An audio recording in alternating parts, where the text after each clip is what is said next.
I'd like to welcome everyone to the London City Council meeting. Please stand and join me in the Pledge of Allegiance, followed by a moment of silent reflection.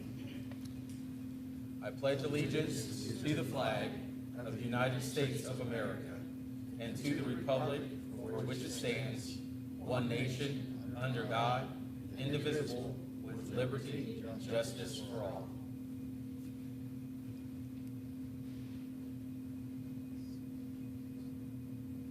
Thank you. Clerk, could you please take the roll call?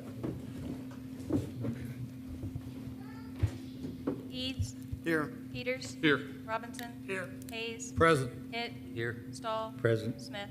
Here. All right. Everyone had a chance to take a look at the minutes from our last meeting.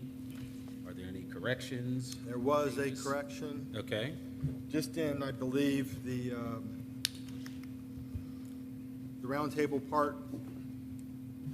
I believe we have Anthony Smith as the first entry. That should have been mine. Oh, I think they put you down for I twice. didn't catch that, yeah. Okay, Oh, just okay. change the name on that. Yeah. Thank you. Thank you. Any additional changes, corrections? Okay, all in favor of approving the minutes with the correction, say aye. Aye. All right, opposed, same sign. All right, and we do not have any communications or announcements this evening. Now we'll entertain a motion to enter our public hearing. Make a motion to enter into public hearing. Second. All right, clerk, please take the roll call. Eads. Yes. Peters. Yes. Robinson. Yes. Hayes. Yes. Hitt. Yes. Stahl. Yes. Smith. Yes. Okay, we have now entered our public hearing, where we'll be discussing Resolution 14822 as well as Ordinance 15122. Resolution 14822, a motion to read by title or number. So moved. Second. All right, clerk, please read the resolution. Resolution 14822, sponsored by Josh Peters, a resolution of necessity for a special assessment for improvements to the system of storm or sanitary sewerage for the Graceland-Marymount project.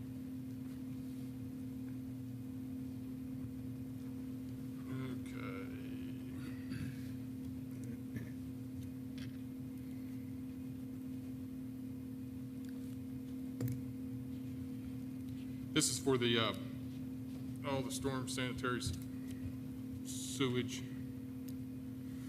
for the Graceland-Marymount project. Just storm, right? Yeah, why is it?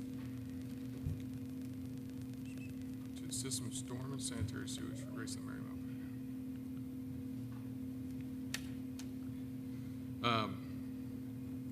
The amount of $6,250 shall be certified to the county auditor for collections as other taxes, if passed, for over a period of 15 years. And that includes a number of parcels in that development.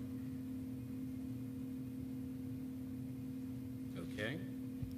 Anyone have anything to add to that?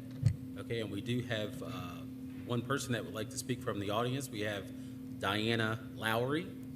All right, thank you. If you please state your name and address. You have 5 minutes, please. My name is Diana Lowry. I live at 402 Graceland, and I was unable to attend the earlier two meetings because I was out of state, so I had questions, and I spoke with the mayor today, and he answered everything that I had at that point. But one of the things he mentioned was that they had installed drainage under Marymount Avenue in the past. I'm not sure how many years ago, and at this point it's not working any longer. So that's the reason for this other sewer system or drainage system or whatever needs to be put in. But my question is about that. How is that maintained? Was it cleaned out annually by the city? I mean, because it's not working any longer. I just wondered if we put in this other drainage behind all our homes, if that will eventually clog up or not be maintained and something else will have to be done. So I just wanted to bring that to attention. I don't know if anything like that happened, but I just want to make sure that if we do this, that it will, you know, be for a good long while, because I don't think the other lasted very long. So if anyone knows the answer to that, All right. Okay. the maintenance issue, I'll go ahead. Okay, Bill, would you have an answer to that? Is there some type of maintenance schedule set up to maintain those like drains or anything? If you could please use the microphone, please. That way we'll get you on the recording. Thank you.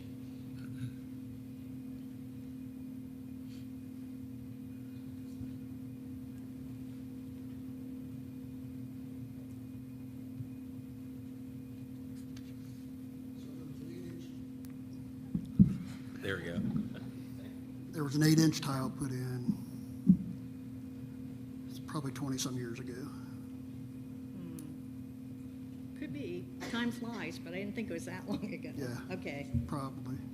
It's Under like- Mariemont, yes. to go under 56 to the other side. Oh, no, that was just done. There's Okay, well, nothing that's- wrong that's with what them. I'm talking Them about. tiles are working perfectly. Please? Those tiles are working perfectly. The issue is down at Mariemont and Graceland, you have the intersection. You have a catch basin here, and then one over at Stan Cabby's. These pipes are not designed for that area. They're smaller than what, they were designed for that development, but that development was a ditch, so it wasn't big enough. Okay. So as times went on, the changing of land have changed things. So we, in turn, put a set of twin 36s under State Route 56 instead of vault. So it's working just perfect That's up okay. there. It's the other Yes, parts. this stuff was under Okay. designed. Okay. So this new design would go in the back of the properties to try to catch the water before it's actually hitting your street. Okay, and where would that water that comes behind the properties for this There would drainage? be a line that, Where would it come out? Where would it I'm be? sorry, I can't think of your name. Elizabeth. So there would be a line that would come up between Elizabeth's house and Stan Cabby's property. Okay. And that would run up to there's a 24-inch tile up at 56. That would run up and tie into that 24-inch tile, which then in turn dumps into these twin 36s. Okay. All right. Also, the mayor told me that the new drainage pipe is behind our properties on that side of the street, but it's on the farmland. Yes. So, does the owner of the farmland, do we pay him to have this on his land, or is this an easement, or I don't know what you call it? It would become an easement. Okay. That is basically going to be his donation to this Okay. project. But then if he develops any of the land behind that, then That would can- be put onto a different system. That would not be through this, even though we're using his land to put this It would be a drainage? different system. Okay, thank you. And I have a question about paying annually, the $400 and whatever, $17 annually for 15 years. The mayor said that would be like a deed restriction, but I just wondered, that's not the same as like a lien on your property? I mean, if I go to sell my property, do I have to have that It paid would off? It would transfer with the property. It would transfer the, and would we have any paperwork or information? It would each- be recorded with the deed, I believe, Okay, like at the in the courthouse? courthouse. Okay. All right, I think those were the only questions I had. Thank you very much. All right. Thank you very much. All right. Any other questions or comments for the Graceland-Mariemont project? All right. On to Ordinance 15122, a motion to read by title or number. So moved. Second. All right. Clerk, please read the ordinance. Ordinance 15122, sponsored by Rich Hayes, an ordinance amending official zoning map. This has to do with the Heath property. Current zoning is R3, proposing to zone it planned unit development.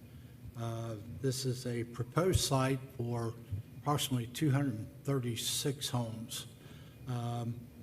We'll have active open spaces areas with a central park and playground, multi-use path from High Street to Lafayette Street. We'll have a traffic calming circle at the center of the site. Proposed model homes include ranch and two-story either a slab or a basement, 1,600 to 3,000 square feet. There will be landscape buffering all the way around the project and drainage improvements. Okay, thank you. Anyone have anything to add to this additional? I know we do have someone that would like to speak to this. We have Jim Hills, and he is with the Pulte Group, the developer on this project. Good to see you this evening. Good evening, thank you. Good to see you as well. Thank you for a few minutes of your time. My name is Jim Hills with Pulte Homes of Ohio. You received a communication from us as a follow-up to the mayor earlier this week with regards to the status of where we are with the site. We're in the midst of our typical due diligence process on the site, and when the title work came back for the site, specifically for the land, there were some other easements identified that we were not aware of, and this usually happens as we go through this process. We didn't know of those when we put the original site plan together. So, as an example, there's an easement running through the proposed basin at the entrance on High Street, right through the middle of it. We can't just make that basin smaller to get it out of the easement. We're going to have to relocate either another basin will have to get larger, or we'll have to add an additional basin somewhere else to make sure we're taking care of the drainage. It's going to require us to change the site plan. We're going to have some changes. How significant? We don't think it's that significant, but it's going to change the location of a number of the homes.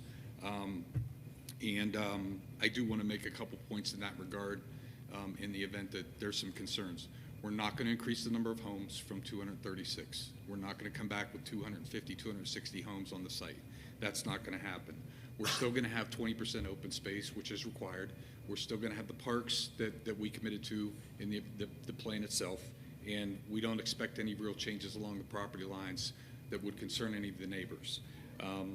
We are waiting on the delineation report on the stream that runs through the site, and you know, we need to find out whether or not that's a jurisdictional stream, which would then fall under the Ohio EPA and the Army Corps of Engineers. Our first initial environmental report that we got, that's not the case, but we're making sure that we have to make absolutely sure that that's not the case, because then we have some other regulations that are required. We're respectfully requesting that you table it this time so that we can come back with a site plan for you to review, for council review, the administration review, and the public to review. We want to make sure that we're transparent, and we said that at the beginning. We don't want a horse trade and you approve something and we come back with something different. That's not the way we want to do this. So we're very, very excited about this opportunity, as we said when we presented previously, and we will look forward to working with you going forward. Sir, I think that speaks volumes for your company. I'm not going to say any companies, but some companies could have we'll just pass on this and not said anything. And I think it testament to your company to be upfront and honest, and I think that's great. Appreciate it. Thank you. Appreciate it. What kind of time frame are you looking at? I mean, we're hoping around a month. Oh, okay.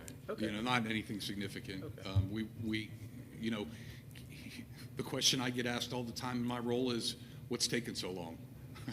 So that's, you know, that's time's money for, and you know, we're excited about this and want to continue to move forward. All right, So But we want you to be happy with it. definitely. So sort of the easement that you're discussing right there, the entrance on High Street, you said that was for what? It's for retention and detention, stormwater, making Okay. sure that we keep it all on the site. So it was sized based on the number of units, and I mean, we haven't gotten into the full engineering, but it was, But the easement that was already in place? that's a good question. I'll follow up on that, I'm exactly just what it was. curious. I mean, if someone put Yeah. an easement in that's not being used, but it was set forth that this could be used, can that not be adjusted somewhere to help your cause out a little bit and make an adjustment there? Ultimately, we'd have to get more details on what exactly that easement's for. I mean, you generally, you could vacate an easement if it's not being used. I think this is a utility easement, but I can verify that, and I actually have information with me, and I'll look at it. All right. Any further questions? All right, and we do appreciate you staying in communication with us. Thank you. Thank you. All right. Thanks, sir. Okay, and that concludes our public hearing. At this time, I'd like to entertain a motion to exit our public hearing. Make a motion to exit public hearing and resume regular council. Second. Second. All right, clerk, please take the roll call. Eads, Yes. Peters, Yes. Robinson. Yes. Hayes. Yes. Hitt. Yes. Stahl. Yes. Smith. Yes. Okay. On to our audience concerns. First, we have Michael Norman.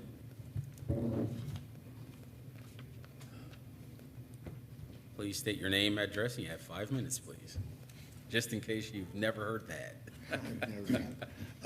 Michael Norman, Michael W. Norman. I live at 188 South Oak Street here in the great city of London, Ohio. I have 2 questions this evening. The first one I would like to ask again, because I wasn't here at the last meeting, and I don't really think it was answered. I'd like to know if we do or do not have a water capacity problem.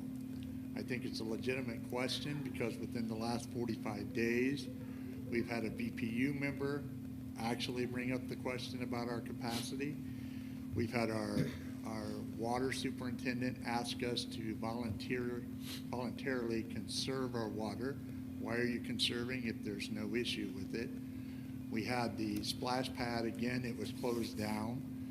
It was opened back right away when they realized it wasn't using as much water as they thought, but they still pulled that trigger, right? Because there was a concern that it was affecting the use of the water. So, and then lastly, again, I question the legislation that was brought forth where all of a sudden we want to enforce if we have to conserve water. Now we want to enforce and penalize. I think the penalty is outrageous, $500. That's ridiculous. $500 if you water your lawn more than you should, but that's another point. So that's my first question. Do we or do we not have a capacity issue? Yes or no? The mayor didn't answer it last time. He kind of vaguely answered it when he said, well, we had 20 in one tower, 20 in another, and if you put them together, that's one tower. So we didn't have a capacity issue. And if that was his answer, then my question comes, then why did we shoot? Why are we asking to conserve? Why did we close down the pad? Why do we have a BPU representative questioning it? Because that's the people who know what's going on, more so than I feel the mayor does. And then my second question is about the fire hydrants.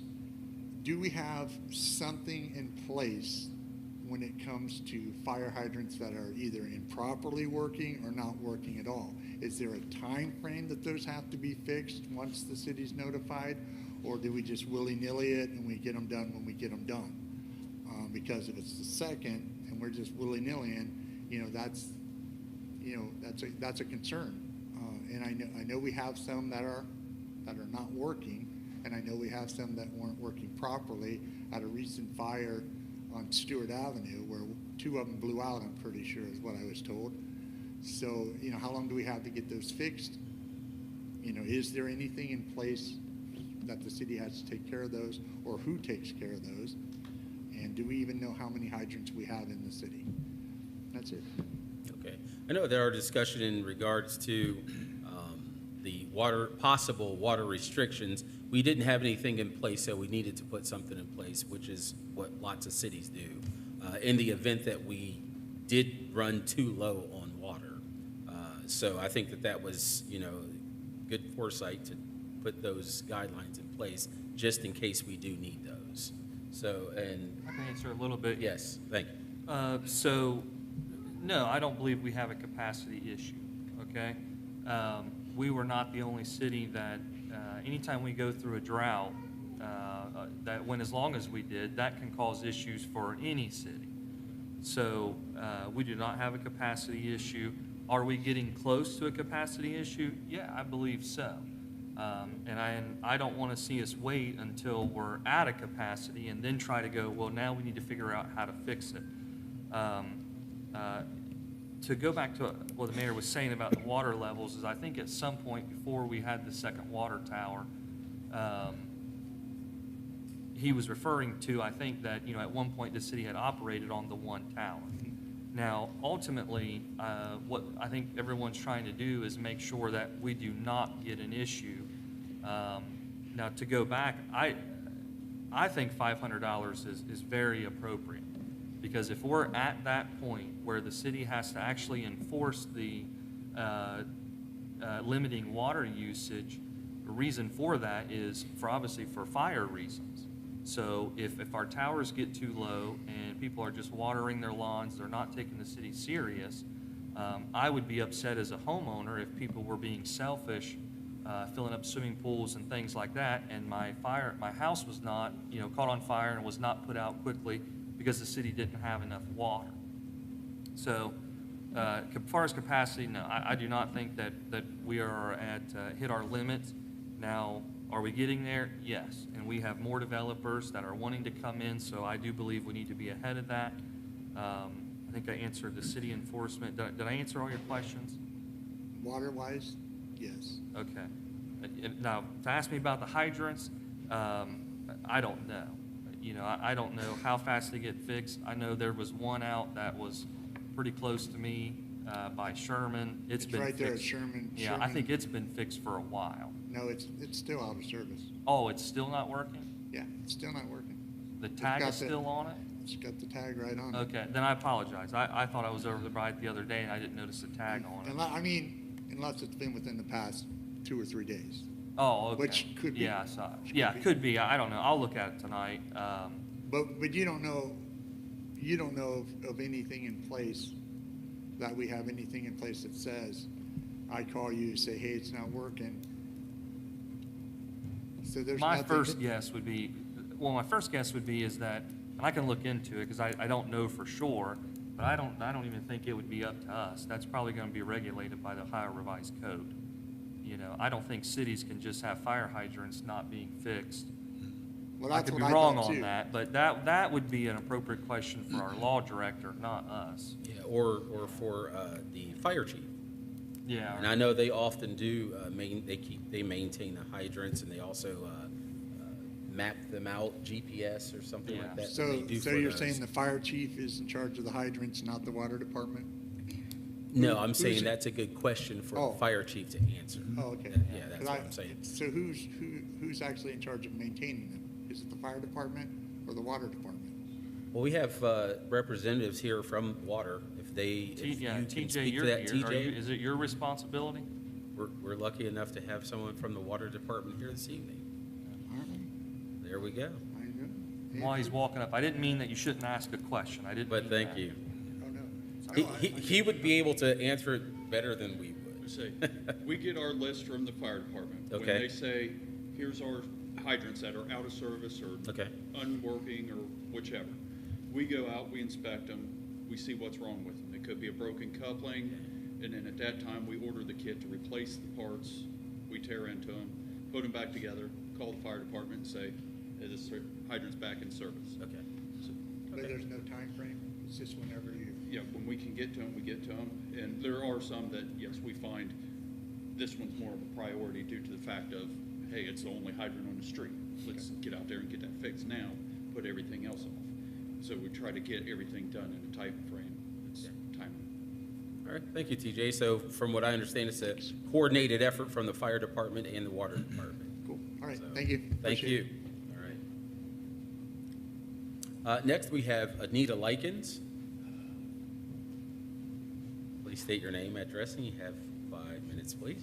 Thank you. Thank you. Anita Likens, 157 East First Street. As you all well know, that I've been doing with the Constitution and the Declaration of Independence. Tonight, I'd like to honor our prior President Ronald Reagan with his address with the bicentennial of the signing of the Constitution, and that was September 13th of 1987. This is a transcript of his speech. I may not get through it all, but you know I'll be back. So to begin with, if I may, As we stand here today before Independence Hall, we can easily imagine that day, September 17th, 1787, when the delegates rose from their chairs and arranged themselves according to the geography of their states, beginning with New Hampshire and moving south to Georgia. They had labored for 4 months through terrible heat of that Philadelphia summer, but they knew as they moved forward to sign their names to that new document that in many ways their work had just begun. This new Constitution, this new plan of government faced a skeptical, even hostile reception in much of the country. To look back on that time as the difficulties faced and surmounted can only give us a perspective on the present. Each generation, every age, I imagine, is prone to think itself beset by unusual and particularly threatening difficulties. To look back on the past as a golden age when issues were not so complex and politics not so divisive, when problems did not seem so intractable. Sometimes we're tempted to think of our birth of our country as one such golden age, a time characterized primarily by harmony and cooperation. In fact, the Constitution and our government were born in crisis. The years leading up to our Constitutional Convention were some of the most difficult our nation ever endured. This young nation, threatened on every side by hostile powers, was on the verge of economic collapse. In some states, inflation's raged out of control. Debt was crushing. In Massachusetts, ruinously high taxes provoked an uprising of poor farmers led by a former Revolutionary War captain, Daniel Shays. The disputes between the states were bitter and sometimes violent, threatening not only the economy, but even the peace. No one thought him guilty of exaggeration when Edmund Randolph described the perilous state of the Confederacy. "Look at the public countenance," he said, "from New Hampshire to Georgia.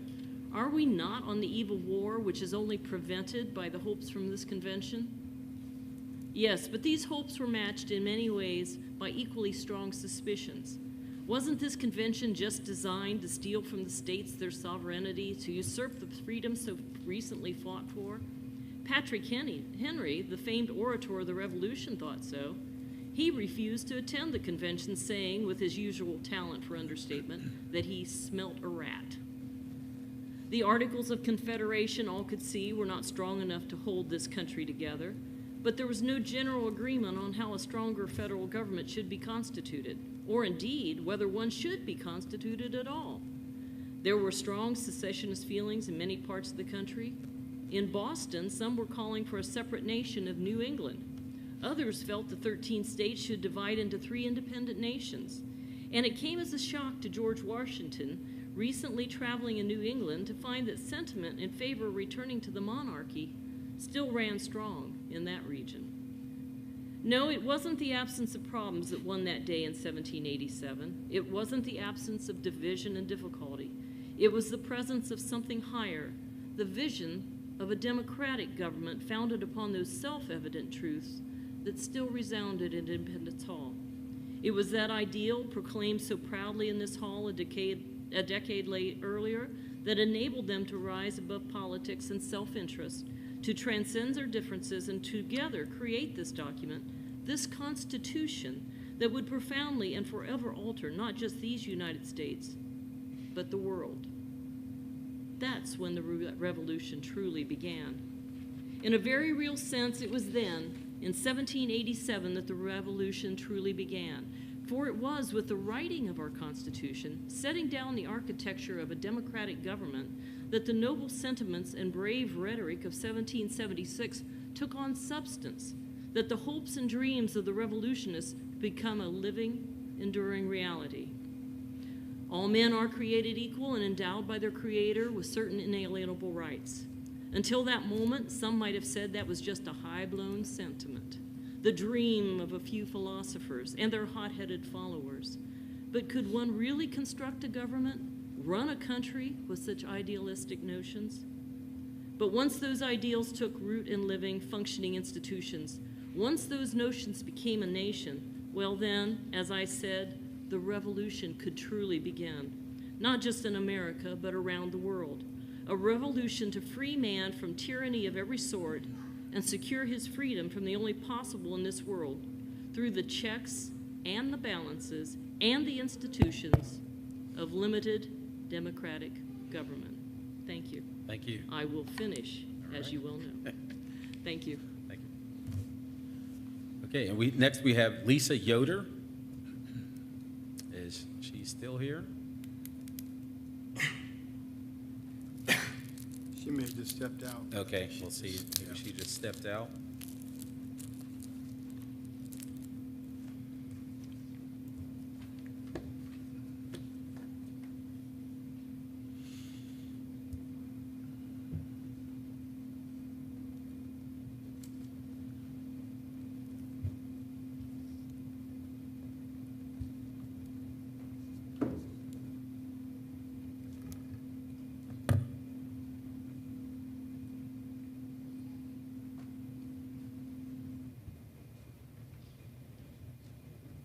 Okay.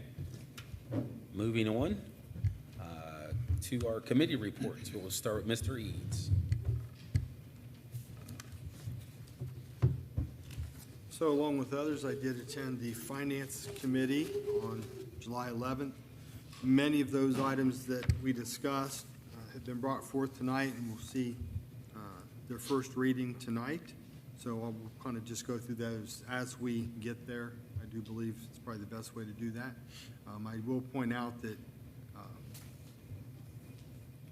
since I haven't been here before, it's my understanding a lot of the capital improvements, they kind of wait until about this time of the year, and then they come forth now once there's a little bit of handle on this. So that was interesting for me to learn, so we'll be discussing some of those things as we go. Okay. Thank you. Next, Mr. Peters. I attended the finance meeting as well. Okay. And Mr. Robinson? I don't have anything. Okay. Mr. Hayes? Okay, we had a public safety meeting on July the 12th. Approval of the minutes, police chief's report, fire chief's report. Mr. Hitt, Mr. Stahl will read that. Safety Service Director comments, talking about revising some codes, reference new builds. We talked about traffic safety signals for pedestrians at 12 different intersections. We talked about a code enforcement officer hours. We talked about, under new business, we talked about moving the Strawberry Festival and the Rib Festival to either the park or side streets, possibly next year. If we would move it to the park, we'd have to put in electricity out there, and just a ballpark figure is about $50,000.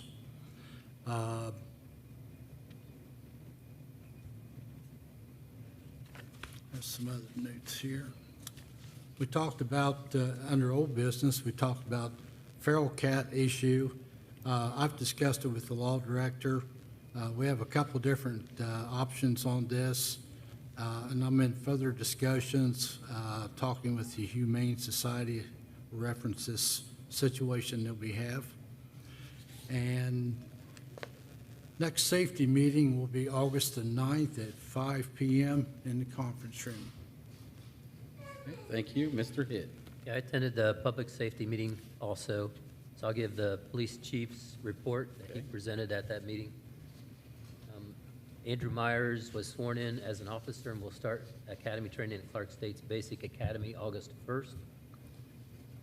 The London Police Department conducted a send-off luncheon for the Madison County Tigers Special Olympics team for the state games in conjunction with the torch run into London from Apata.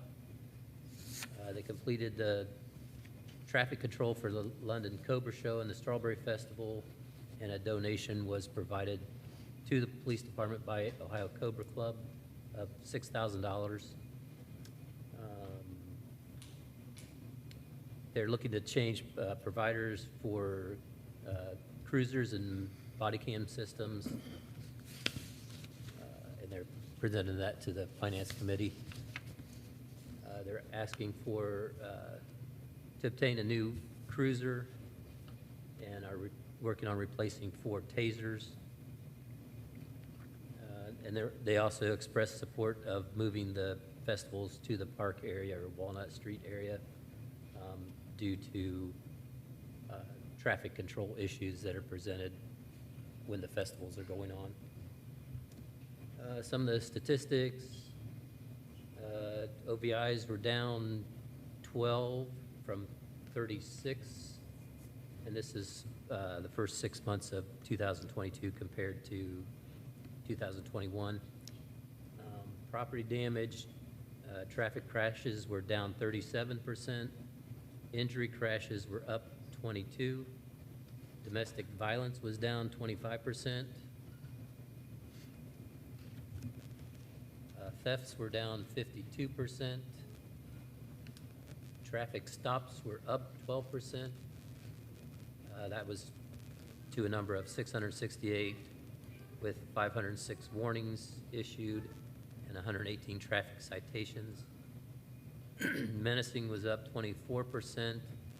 Mental health issue or episodes were up 47%. Motorist assists were up 37%, and trespassing was up 60%. And that's it.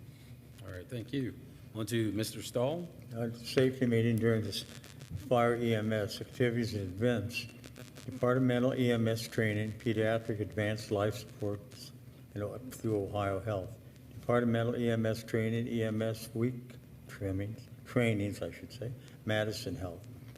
Fire training, scene size up, completed hydrant flushing, participated safety town at London Elementary, flagpole and flag repairs at several locations throughout the city, attended question, persuade, refer, suicide awareness training, several station tours to London Elementary and London Elementary Summer School. That's all.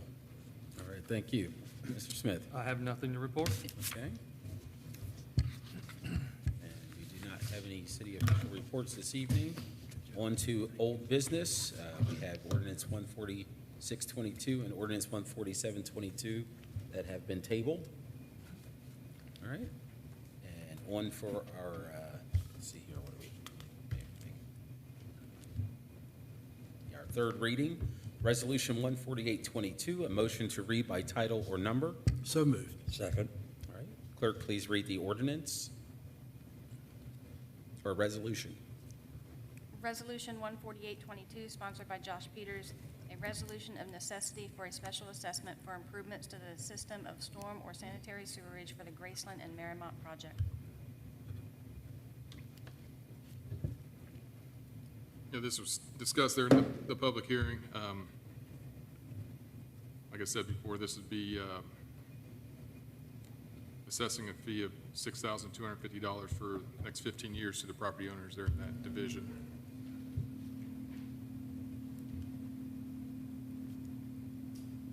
Okay, do we have any other discussion on 14822? Questions? Okay, Move to adopt. so we have a motion to adopt 14822 Second. and a second. Clerk, please take the roll call for adoption. Eads, Yes. Peters, Yes. Robinson. Yes. Hayes, Yes. Hitt, Yes. Stahl, Yes. Smith. Yes. Okay, 14822 has been adopted. On to Resolution 14922, a motion to read by title or number. So moved. Second. All right. Clerk, please read the resolution. Resolution 14922, sponsored by Anthony Smith, a resolution authorizing the safety service to advertise for bids and enter into a contract for improvements to the stormwater system. This is the same project. This is just allowing the safety director to go out for bids. Okay. Anybody has any questions?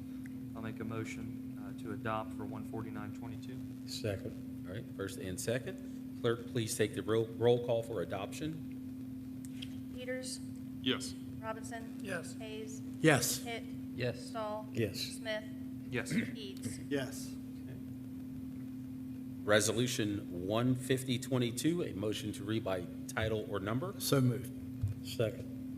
Okay. Clerk, please read the resolution.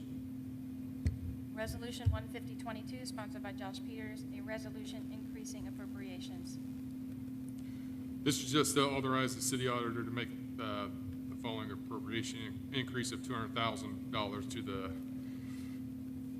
improvement citywide for storm sewer. Okay, do we have any further discussion on 15022? All right, what are our wishes? Move to adopt. Second. All right, first and second. Clerk, please take the roll call for adoption. Robinson. Yes. Hayes. Yes. Hitt. Yes. Stahl. Yes. Smith. Yes. Eads. Yes. Peters. Yes. Ordinance 15122, a motion to read by title or number. So moved. Second. Clerk, please read the ordinance. Ordinance 15122, sponsored by Rich Hayes, an ordinance amending official zoning map. As we talked about earlier, and the company representative was here, there's some minor issues that have come up, so I'm just going to make a motion that we table this until those situations are corrected. Okay. A second. All right, we have a first and a second to table. Clerk, please take the roll call to table ordinance 15122. Hayes.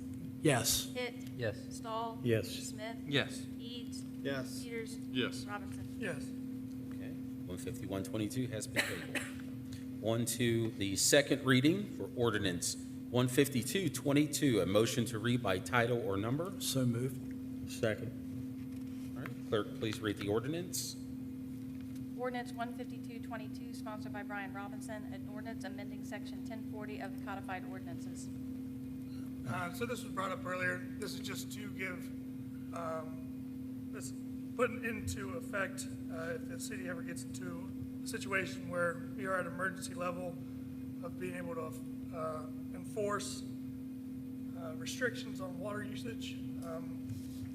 There's a list. It's a water main break, any physical or mechanical failures at the water treatment plant, drought conditions, restriction of water supply by state or federal authorities during the water emergency, non-essential uses of water, including but not limited to the following, may be restricted as provided: watering lawns, commercial and residential use of water to wash boats, cars, trucks, and other vehicles, filling swimming pools, watering from hydrants, washing sidewalks, driveways, porches, and building exteriors, sterilizing, blow off and testing of water lines and sewer main, burning paper, trash, wood, and other combustible. Really just putting in place the ordinance to enforce. So, anyone have any questions?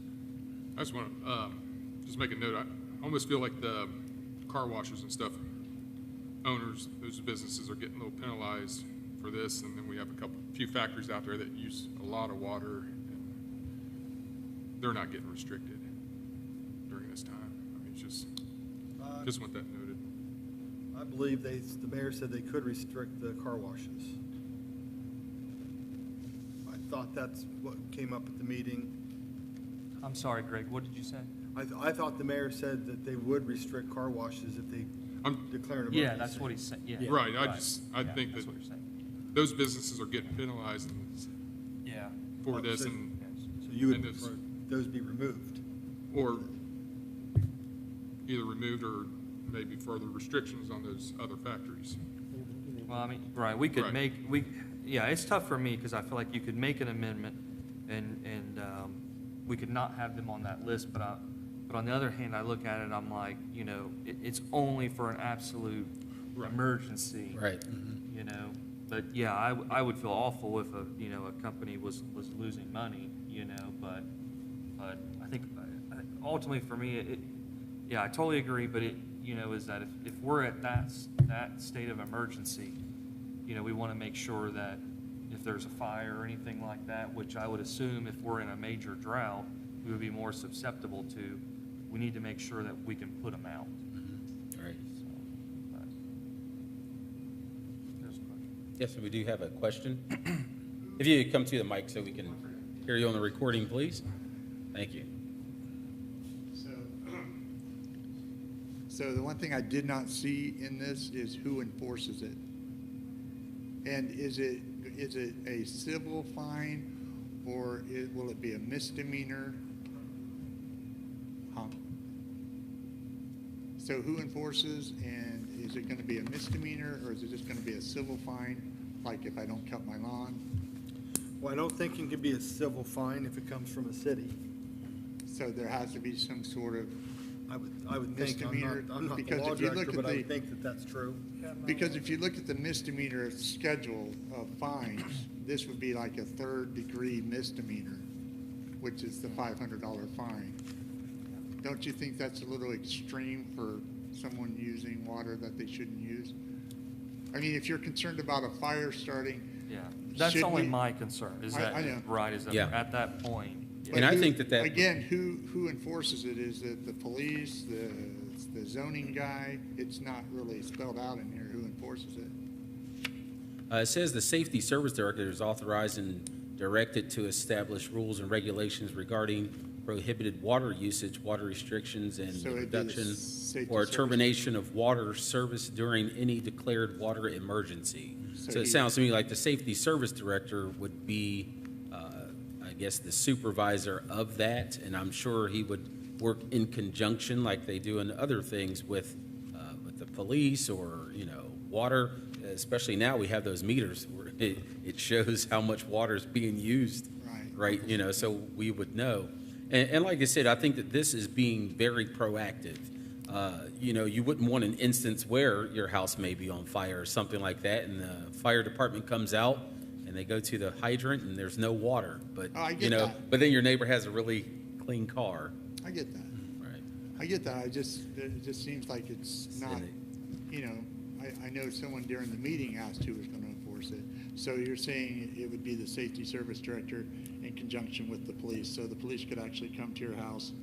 Well, reading this, I'm not sure how the police would be involved, but I would imagine they would be involved in some way, or possibly just the law director. I'm not sure if they follow up with letters, like they do with cutting grass, things like that. I'm not sure how they would follow up on that, but according to this, it shows that the Safety Service Director is the one authorized and directed to establish these rules and regulations regarding the prohibited water usage. Okay. So, and as far as the penalty, I think penalties are actually put in place to stop Deterrent. people. It's a deterrent. So, if you get a $500 fine, you're probably less likely to break that law. Well, I understand that, but I also Right. understand. So I would there actually. are guidelines. I would there are actually, guidelines I to would set- like to see it higher, because if we're at the point where we need to restrict water for safety reasons for the city, that's really something that we need to enforce, and we need to make sure people Okay, but can you adhere to underst- those guidelines. Can you understand that from a citizen that just watched the city kind of freak out and ask for water conservation, for one person to be the guy that makes the decision, and we've already seen him make a couple, I feel, bad decisions, hey, we need to conserve, we just went through that. So, but we really didn't, according to the mayor, we really didn't need to conserve at that time. It was just voluntary. Yeah, it's voluntary. I don't think anybody was freaking out, but it was getting low. I mean, the towers Every were getting summer, low. when we have these dry 20 spells, feet. for as long as I can remember, we've always had Yeah. voluntary restrictions. Right, voluntary. And I would As long hate as to I be the remember. city that doesn't have a restriction in place. Yeah. Yeah. Okay, I just think that $500 is pretty high, though. And like I said, I think it should be higher. I don't water my lawn, and I don't wash my car. I go Right. to Moo-Moo's, but I'm just saying, it just seemed awful high that, And that a penalty would only affect people who actually do it. who break that. Gotcha. So, as long as you're not someone that's breaking those guidelines, then you wouldn't have to worry about penalty at all. Gotcha. All right, Thank you. It could be a code enforcement officer also. Possibly, yeah. Yeah. And that'll come up later. I do think there's a couple valid points there that aren't really answered here, that we don't know what those guidelines, how they're going to be set forth, who's going to create those, who's going to enforce those. We also, unless there's someone here that I don't know that owns a car wash, we don't have a representative here, which, as Josh pointed out, really penalizes their business, shuts their Yeah. business down completely. And, you know, it'd be nice maybe if they would come and speak, maybe they, as a car wash owner, wouldn't mind if there's that type of an emergency, or maybe they'd be really upset that we're just closing their business down. Right, perhaps after this goes online, hopefully they hear, or someone can get the word out to someone that owns a car wash, so maybe we can hear from their perspective as well. You know, they will see it from a totally different perspective than all of us will, because it's the potential for their business to be directly affected if, you know, this were to go into action. But I also see it as an opposite as well. We're restricting citizens not to wash their vehicles. It could enhance their business during these droughts as well. So Right. if I can't wash my car at home, I can go through a car wash. We're allowing. I understand from a financial side of things, but hopefully we never have to get to that side of it. But Right. I would just say a lot of people who normally wash their cars and aren't allowed to do it, well, this business allows me to do it, so are you really saving water? For me, it's public safety.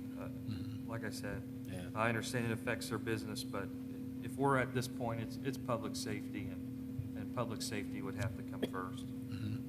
But at what point are we declaring that? And you said we were in a drought. We weren't in a drought. It's pretty dry. It was Yeah, I'm dry. not saying full-on drought, but it was dry. We went a while without rain, maybe Right. a little longer than normal, but not, I don't think we were truly in a drought situation. So, I mean, I can see where there needs to be some type of standard set for that. And I'm sure it's going to be just the water that's available, not whether or not we have rain or not, because we could get 1/10 of an inch of rain, you know, twice a week, and that's not enough if people are watering their lawns and washing their cars and Well, I think, doing those things, filling pools up. TJ, do you have He was a next. depth that's regulated on the towers? Not currently. We don't have a set depth of, here's where we stop. Okay. That's what we're trying to come up with. Here's the level Of what you feel comfortable with? yes. So there's not currently set any level that we would say, okay, this is the line here. Once it's here, this restriction needs to go into action. Yeah, there's nothing in place like that now, other than we see our levels every day, and that's when we come in and say, we'd like the public to voluntarily. You know, at what depth is that now, TJ? I didn't want to have to keep repeating everything, because I'm sure some out there want to hear what you're saying. Say, right now, we don't have anything in place stating these are our levels where we restrict water. We started getting a little bit lower.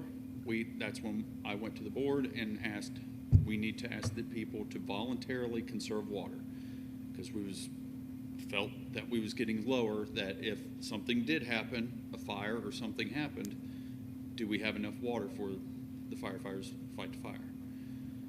And yes, with rain, that does help, because then people aren't watering their yards. They're Right. not. That's washing. not really filling our aquifer that quickly. You're still producing the same amount of water, it's just the usage went up. Yes. Because people are watering their lawns, their flowers, washing their cars, Yes. filling pools. Yeah, they're using more water than normal. So we're still getting the same amount of water produced every day. Yes, You know, if your limit's 1 million, or if you're at 1 million gallons a day, you're still producing 1 million, but when it rains, there's less usage. yes. Yeah. And at what point, TJ, do you start to feel concerned that you're going to go ask the Board of Public Utilities, or you would then be maybe asking the Safety Service Director later that I would like to put this in place? First of all, the voluntary. At what point do you want to see voluntary usage or?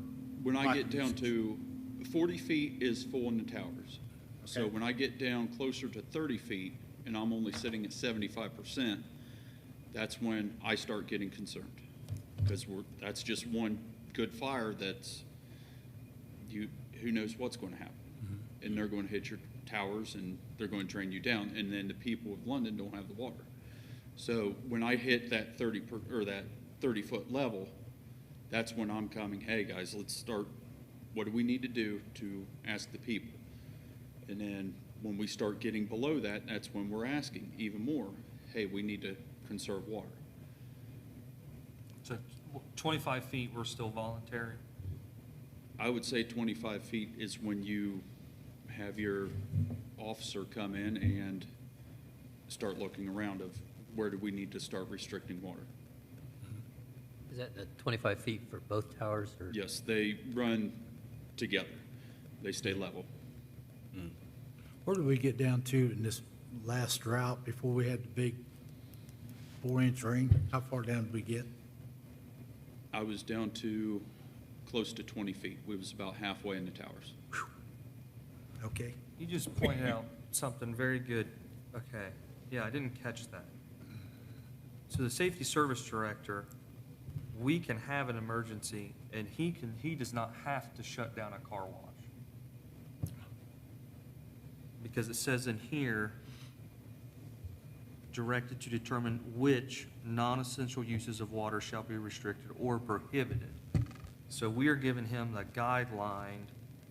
So obviously, the safety service director could put us on a water restriction, and then he can say, this is what we want to put restrictions on. You know, if he wants to try to keep our businesses open as long as possible, he can do that.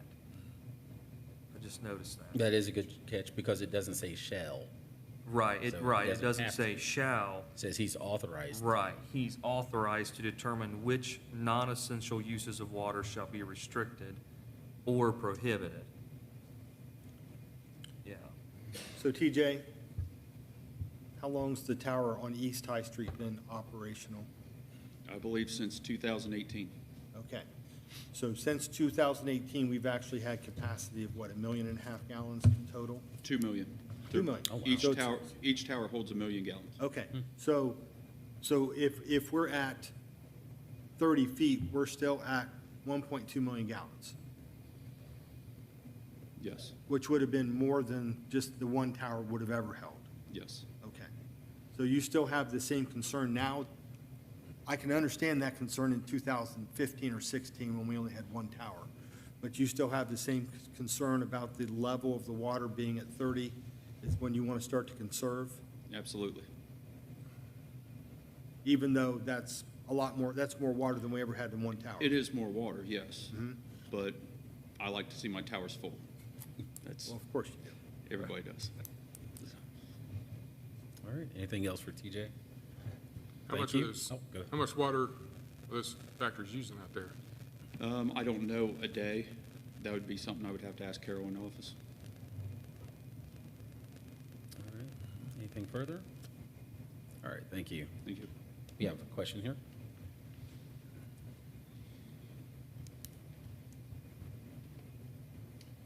So, Stephen Miller, 225 Jenkinson. So, when we declare an emergency and we're getting fined $500 for water in our grass, who gets to declare that emergency? Is it Safety Service Director Yes. with the Yes. legislation? From the legislation here, I deduce it's the safety service director, and if he was here, he'd be able to answer that. And according to the Or legislation, declarative. how long, what's the sunset period? How long can he say from the time he says there's an emergency until the law says you don't get to make that decision anymore? I don't see anything that says that. I don't either. Sunset. I think once he declares it, I think it would be up to him to nullify it after Okay. that. So we just went through a thing where we had to put sunset laws on like masks and stuff like that with COVID with the state because we declared a 2-year-long emergency. So maybe put in the legislation like a sunset, like, hey, you get 2 weeks to have an emergency, which if we're at 2 weeks, it's definitely an emergency, but just so it's not in one man's hands to say your water shut off. I think that it would be determined by the amounts of water in the towers, how long should be. that lasts. It should I be. don't think that we could say ahead of time that, okay, this is going to last 1 week, or it's going to, if there's a drought and the water is still below that, we wouldn't want to start to, act normally Is there just a- because we reach a deadline. If the water is low, and chances are, if it's low, it may be even lower in a week or in 2 weeks. I think that can only be determined by the amount of water in the tower, so. That's why it should bounce back to the legislature to say, hey, yes, you have authority to extend the emergency. It's just before we just pass something to say we're gonna give this guy power to have an emergency, it could be indefinite. There should be some like, hey, go back to the legislature to say, yes, we'll give you more authority. Well, I to think continue. which I totally understand your question, because yeah, when you say one man in authority, I'm like, yeah, that's good. Right, But he does have restrictions. okay, So there has to be a water main break, a physical mechanical failure at the water treatment plant, dry or drought conditions,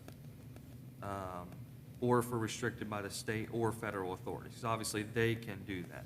So that has to be declared as an issue, or, we have to be in a drought. So even like Greg is saying, I can't just be like, well, I feel like it's pretty dry conditions. It has to be a drought.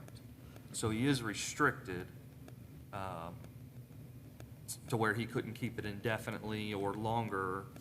He would have to meet those requirements okay. for the And restrictions. so there's no like 40-foot, if the towers come back and hit 40 feet, automatic shut off, maybe for any restriction? Because if it, I think he's gonna go off TJ. TJ's gonna tell him water levels are fine. Yeah. okay, I'm just, Ultimately, yeah, I'm I mean, I sure don't it's what's think- going to come down to. Rex isn't going to be, it's going to be TJ saying, right.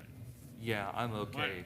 Yeah, I don't think TJ or Rex are gonna be malicious about anything, that's not what I'm getting at. I'm just saying Yeah. that there should be maybe some automatic shut-offs for the emergency, just so that we don't just put everything in one person's hands and say we're now we can declare an emergency and then we never have to undeclare an emergency.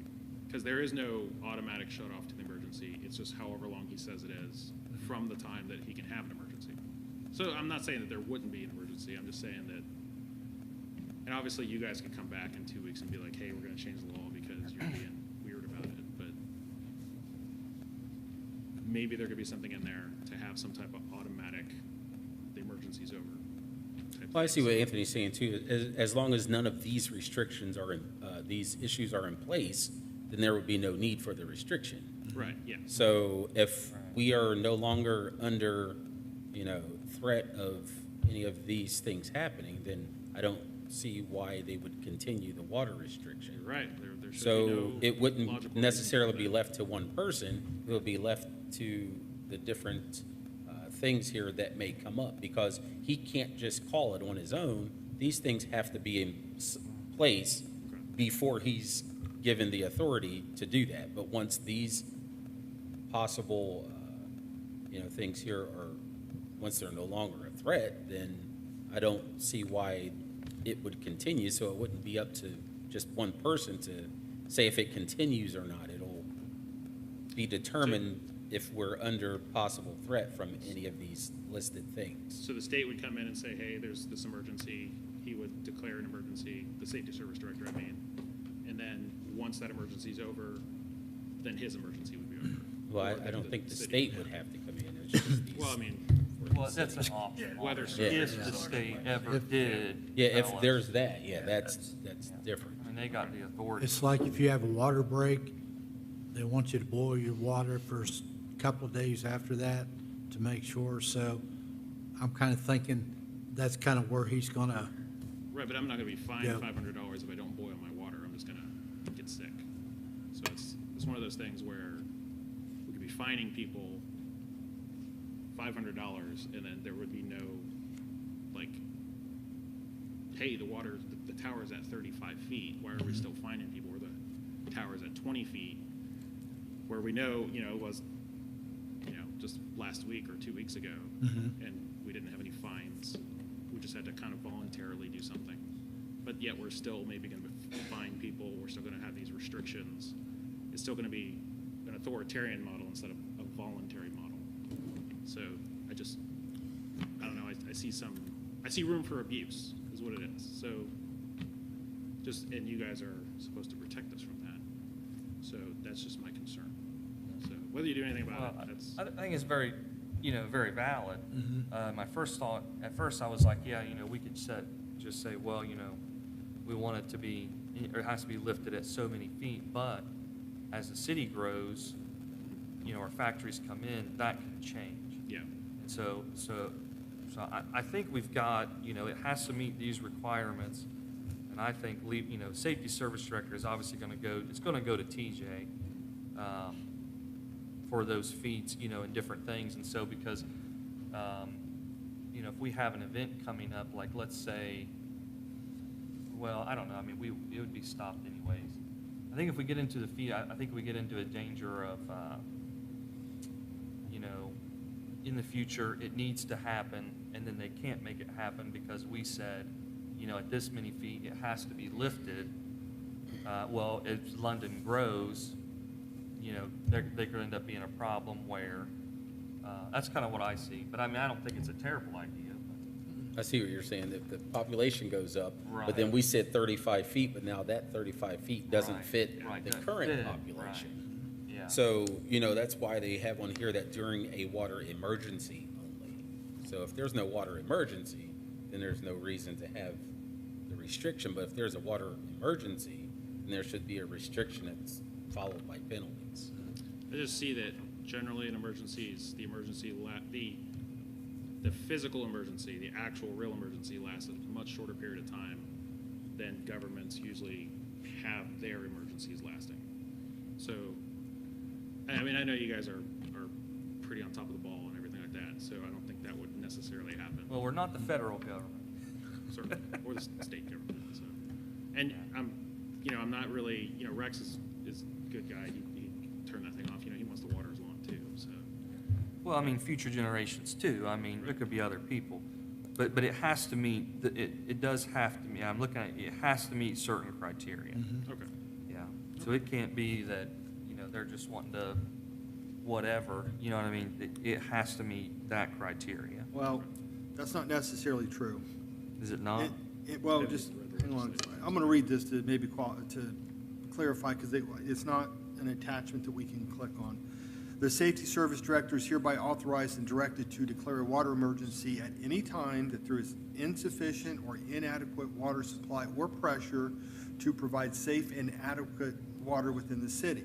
Examples of the situation which creates such an emergency include, but are not limited to, the following. So that means it's not just these four things, Anthony. Right. There could be another reason that we're not thinking of right now.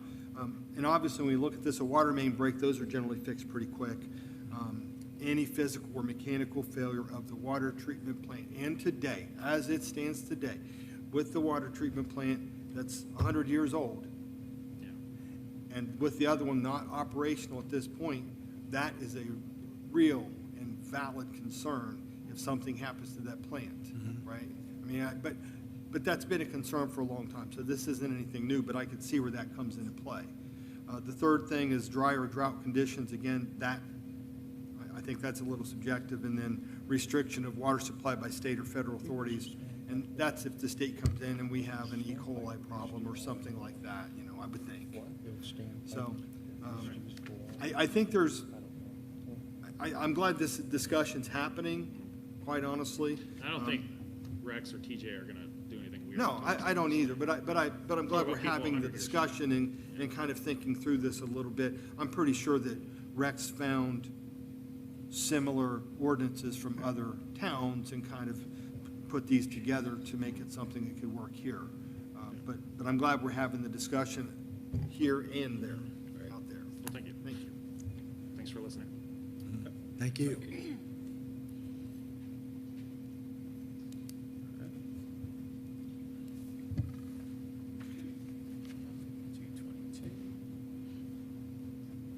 I'll leave that on there. All right, ordinance 15322, a motion to read by title or number. So moved. Second. All right, clerk, please read the ordinance. Ordinance 15322, sponsored by Josh Peters, an ordinance to increase the municipal income tax by 0.40% per annum for a continuing period of time, commencing January 1st, 2023, of which increase 0.25% per annum shall be used for the purposes of providing funds to pay costs of acquiring, constructing, furnishing, equipping, improving, maintaining, and repairing municipal fire department facilities, to pay general operating expenses of the fire department, and to pay any expenses and debt service charges for debt incurred in connection therewith, and 0.15% per annum shall be used for the purposes of providing funds to pay costs of acquiring, constructing, furnishing, equipping, improving, maintaining, and repairing municipal police department facilities, to pay general operating expenses of the police department, and to pay any expenses and debt service charges for debt incurred in connection therewith, and declaring an emergency.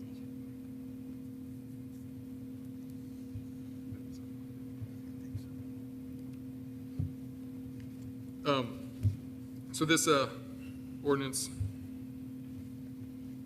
this would be to increase the income tax 0.40%. 0.25% of that would go to the fire department for to keep it running, and then 0.15% would go to the police department for constructing their new facility, and then thereafter, help with expenses.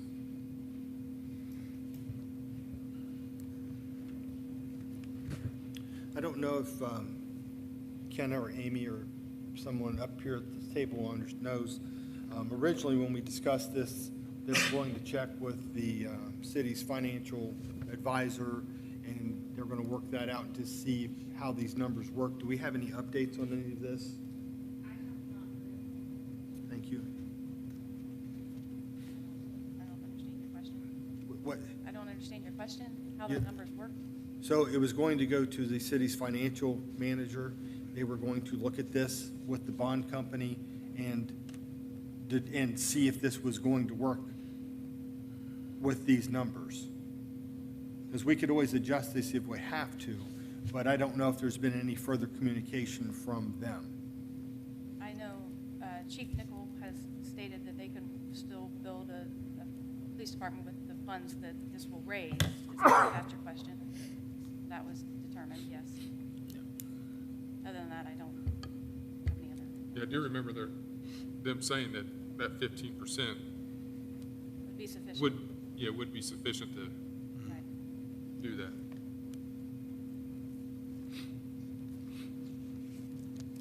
So I, for one, am very much in favor of this. I stated in a committee meeting, we didn't really have a discussion about last meeting, not really as much. So since we're being broadcast to the public, I just want to say publicly that I am in favor of this. If we go back just in the last, 6, 8, 10 years, just about every department in the city has had an upgrade of some way in their facilities. The street department moved out to the old ODOT. They may not call that an upgrade because of work that had to be done or still has to be done. However, they've got more space in a different location. The fire department took over what the street department had before, plus they've got the second building now, the South Station as they call it. The rec department, which was upstairs on South Main Street and tough to get to, it's now here in this building, so it's much easier access. The water department, the Board of Public Utilities office there, they're easier to get to, I think, and it's all consolidated. And really, the only thing that hasn't been upgraded at all has been the police department. And I do think that I'm in favor of doing that because city council, the administration, whoever it was, way back when they made the decision to put them in the building they're in now, I don't know that they were promised that it was temporary, but I think they were told it was probably a temporary solution. And that was a long time ago. I was the dispatcher when they moved over there, and that was, 30-some years ago, and they've been in that building. So they've been there a long time. The building's, I don't think the building's really adequate for their needs now. So I am in favor of doing this and just wanted to say that publicly. Anything further on? I echo your sentiments exactly. Appreciate it. I too, I was at that meeting, and I know that this presentation of the levy is a lot closer to, I think, what it should have been the first time. I thought it should have been either 2 levies or 1. So I think that this makes a little bit more sense than the way that it was presented before. So, as long as the community knows what it is they're voting for. They know, everything's nice and clear for them is because, as I stated before too, with the police department, that building is just not going to work. And Mr. Eads talked about the fire station. I don't know if, has everyone been to the fire station before? Okay. And you know the joke there, right? Okay. Well, it's just not set up really well. I'll just say that. So, yes, lots of old facilities and everything in the city that needs some work done. So, all right, anything further? Well, I would just add if they're, I don't want to necessarily be the one to bring that. I don't believe in fear mongering, but I think it would be good if the administration could put something together to show that if the levy does not pass, what is the plan? Where are the cuts going to be made? I think people need to have all the information, and that is a part of that information of what's going to happen if the levy does not pass with our fire department. So I think we can put out the good news, that it is cheaper with our current setup that we have. We went to 3 years with no tax, but and ultimately, I understand people hate taxes. I hate it, and I think I would like to add too that we all have to pay this too. Yes, we live here. Right. I live in London. I have to pay any increase. I have to pay it too, because it seems like sometimes there's this idea that we don't pay. No, we live here. I have to pay it too. But if that would be possible,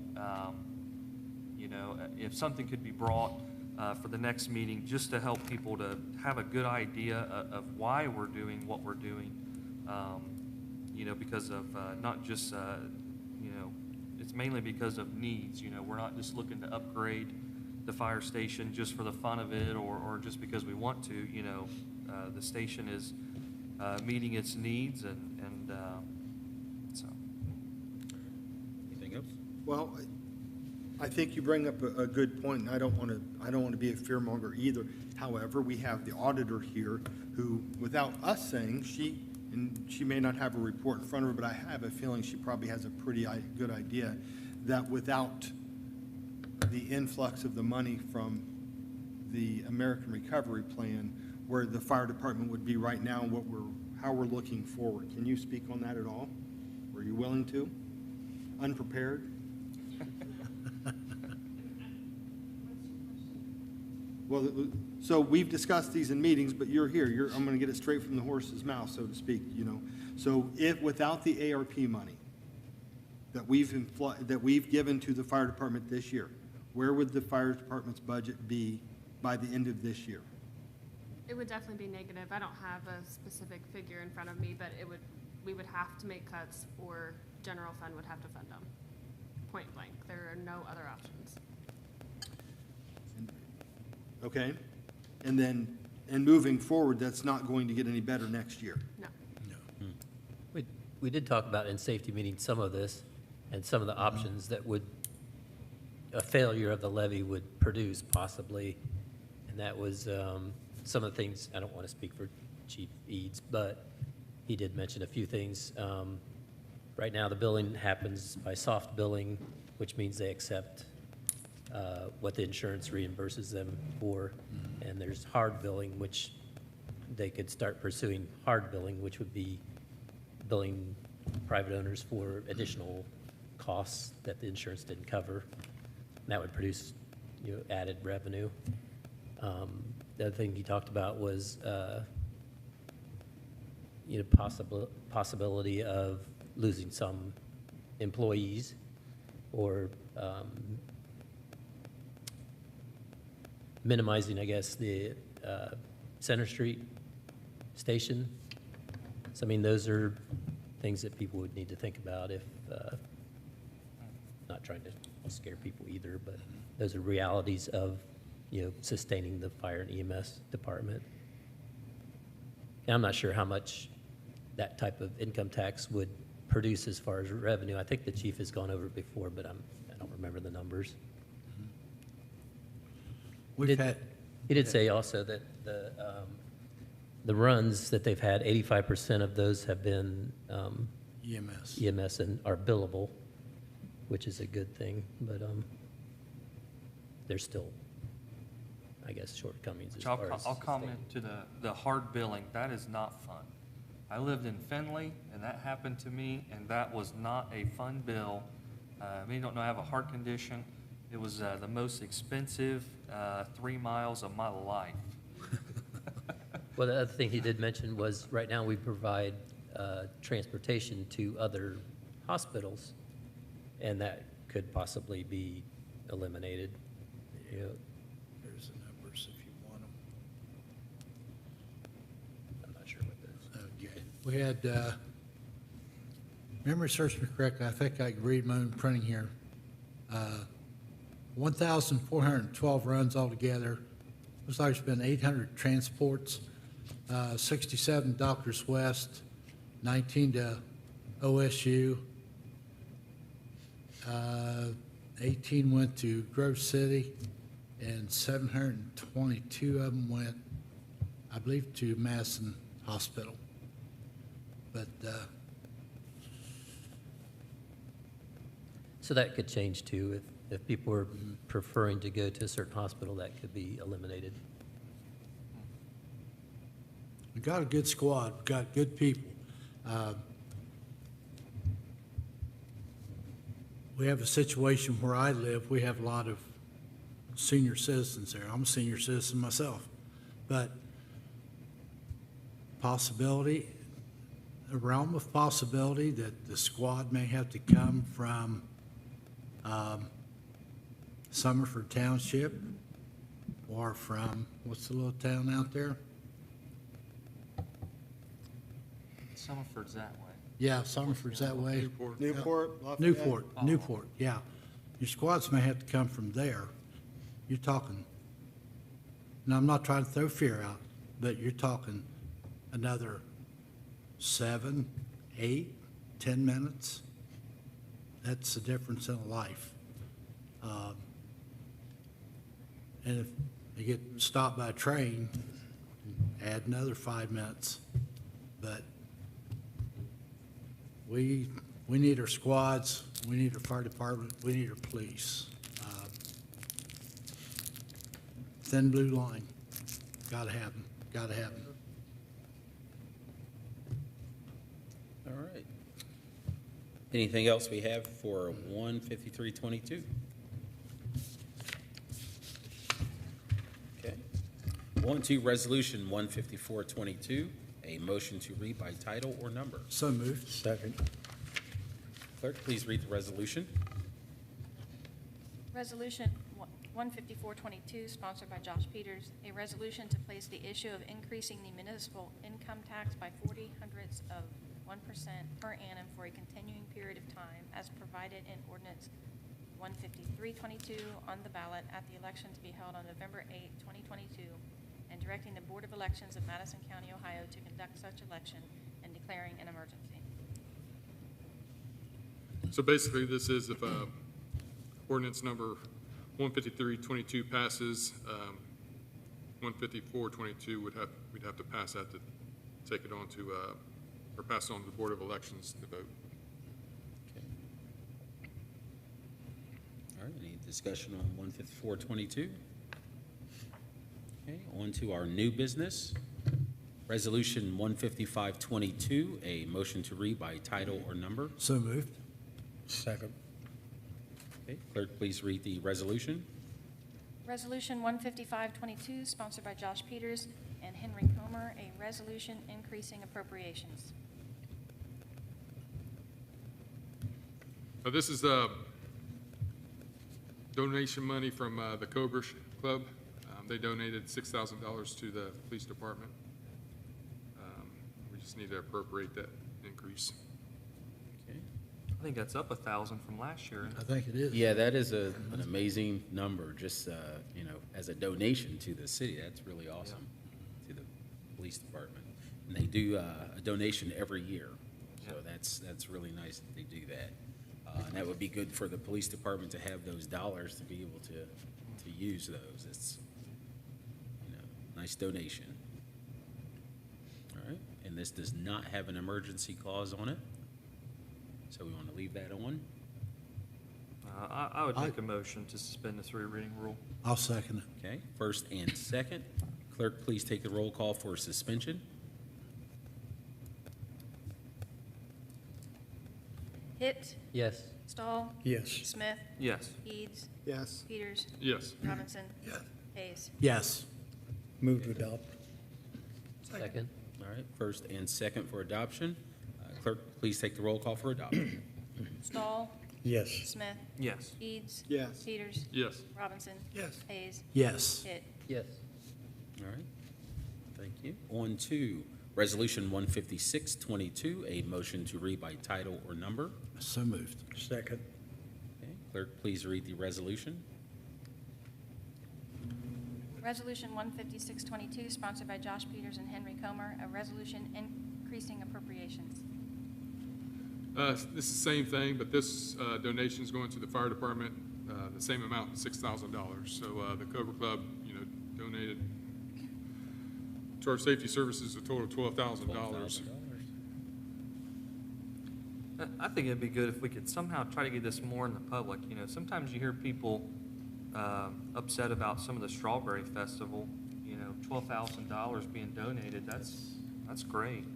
I don't think we'd have the Cobra show, without the Strawberry Festival, at least. I mean, I don't know that, but, You wouldn't.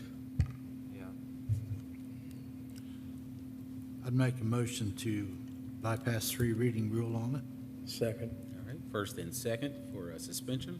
Clerk, please take the roll call for suspension. Smith, Yes. Eads, Yes. Peters, Yes. Robinson. Yes. Hayes. Yes. Hitt. Yes. Stahl. Yes. Move to adopt. Second. All right, first and second for adoption. Clerk, please take the roll call for adoption. Eads, Yes. Peters, Yes. Robinson. Yes. Hayes. Yes. Hitt. Yes. Stahl. Yes. Smith. Yes. Resolution 15722, a motion to read by title or number. So moved. Second. All right, clerk, please read the resolution. Resolution 15722, sponsored by Greg Eads, a resolution increasing appropriations. So this and the next ordinance go hand in hand with each other. Sheffield and I believe Oxley is the area that when it was first developed, there was no requirement for a developer to finish the paving until they were 75% done or greater with the project. They did not finish the project, so therefore they did not finish the paving. It's now become incumbent upon the city to do this. This has been discussed throughout the year that this may come up, and now it is coming up before council today. There are actually two ordinances of $32,000 each. That kind of splits the cost between the two sides of the paving project that need to be done, and they would like to bid this or get this done as soon as they can, just because the prices of the asphalt have went up and are continuing to rise. Okay, And also, just to note that the original developer, they're no longer in business, so that's why we couldn't go after them okay. to finish that project. All right. So what are our wishes? Make a motion to bypass three reading rule. Second. First and second. Clerk, please take the roll call for suspension. Peters, Yes. Robinson. Yes. Hayes. Yes. Hitt. Yes. Stahl. Yes. Smith. Yes. Eads. Yes. Motion to adopt it. Second. All right, first and second for adoption. Clerk, please take the roll call for adoption. Robinson. Yes. Hayes. Yes. Hitt. Yes. Stahl. Yes. Smith. Yes. Eads. Yes. Peters. Yes. On to Resolution 15822, a motion to read by title or number. So moved. Second. All right, clerk, please read the resolution. Resolution 15822, sponsored by Greg Eads, a resolution increasing appropriations. And again, this is the other half of the project. This just addresses Oxley in the language. Again, for $32,000, same deal as before. All right, what are our wishes here? Make a motion to bypass three reading rule. Second.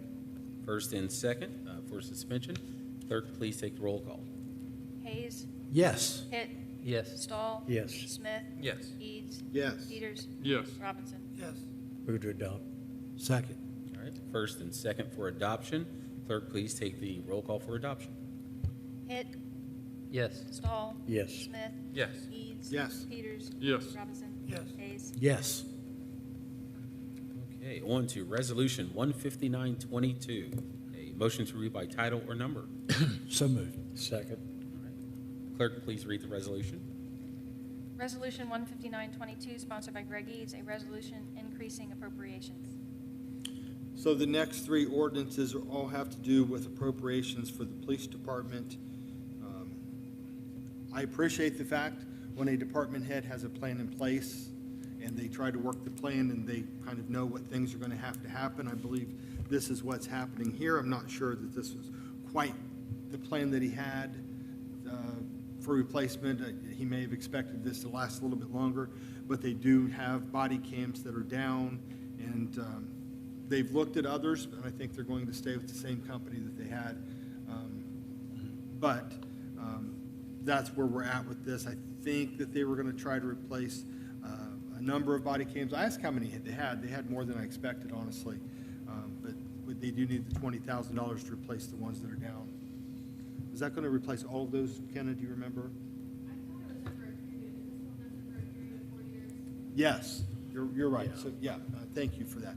So, yeah, so they're actually going to do this incrementally for 4 years, and this is this part of this so they can replace all of those. Thank you, Kenna. Okay.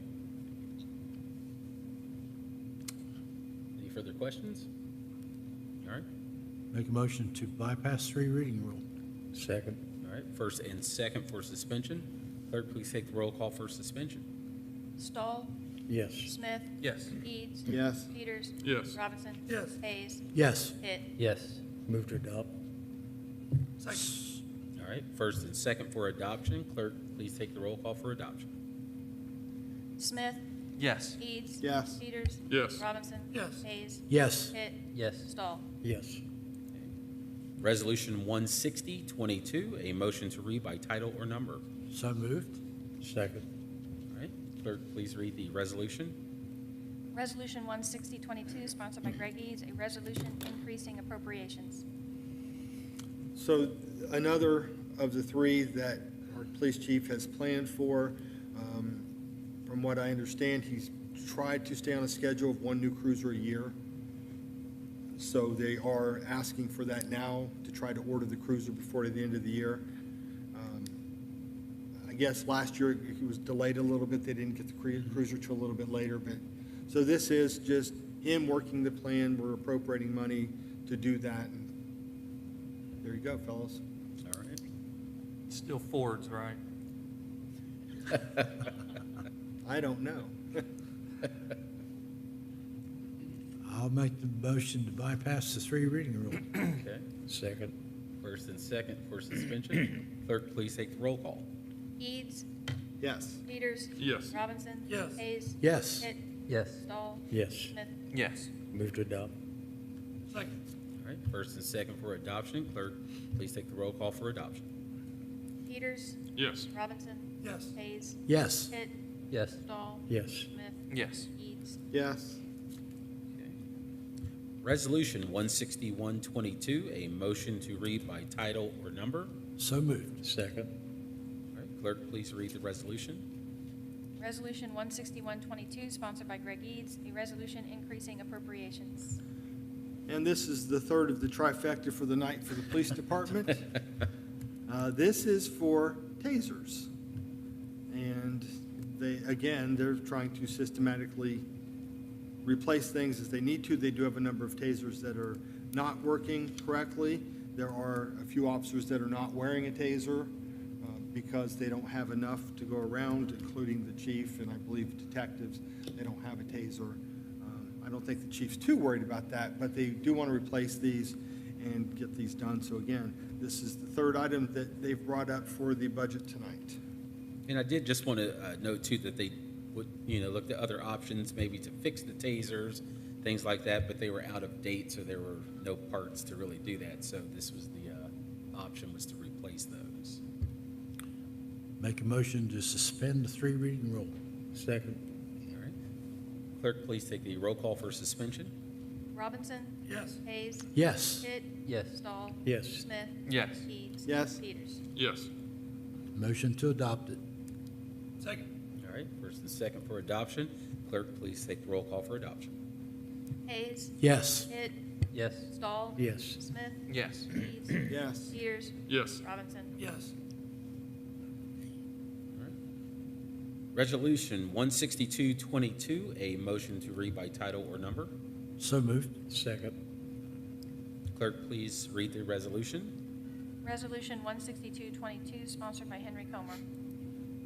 Okay, and this is a resolution to increase appropriations. Earlier, we talked about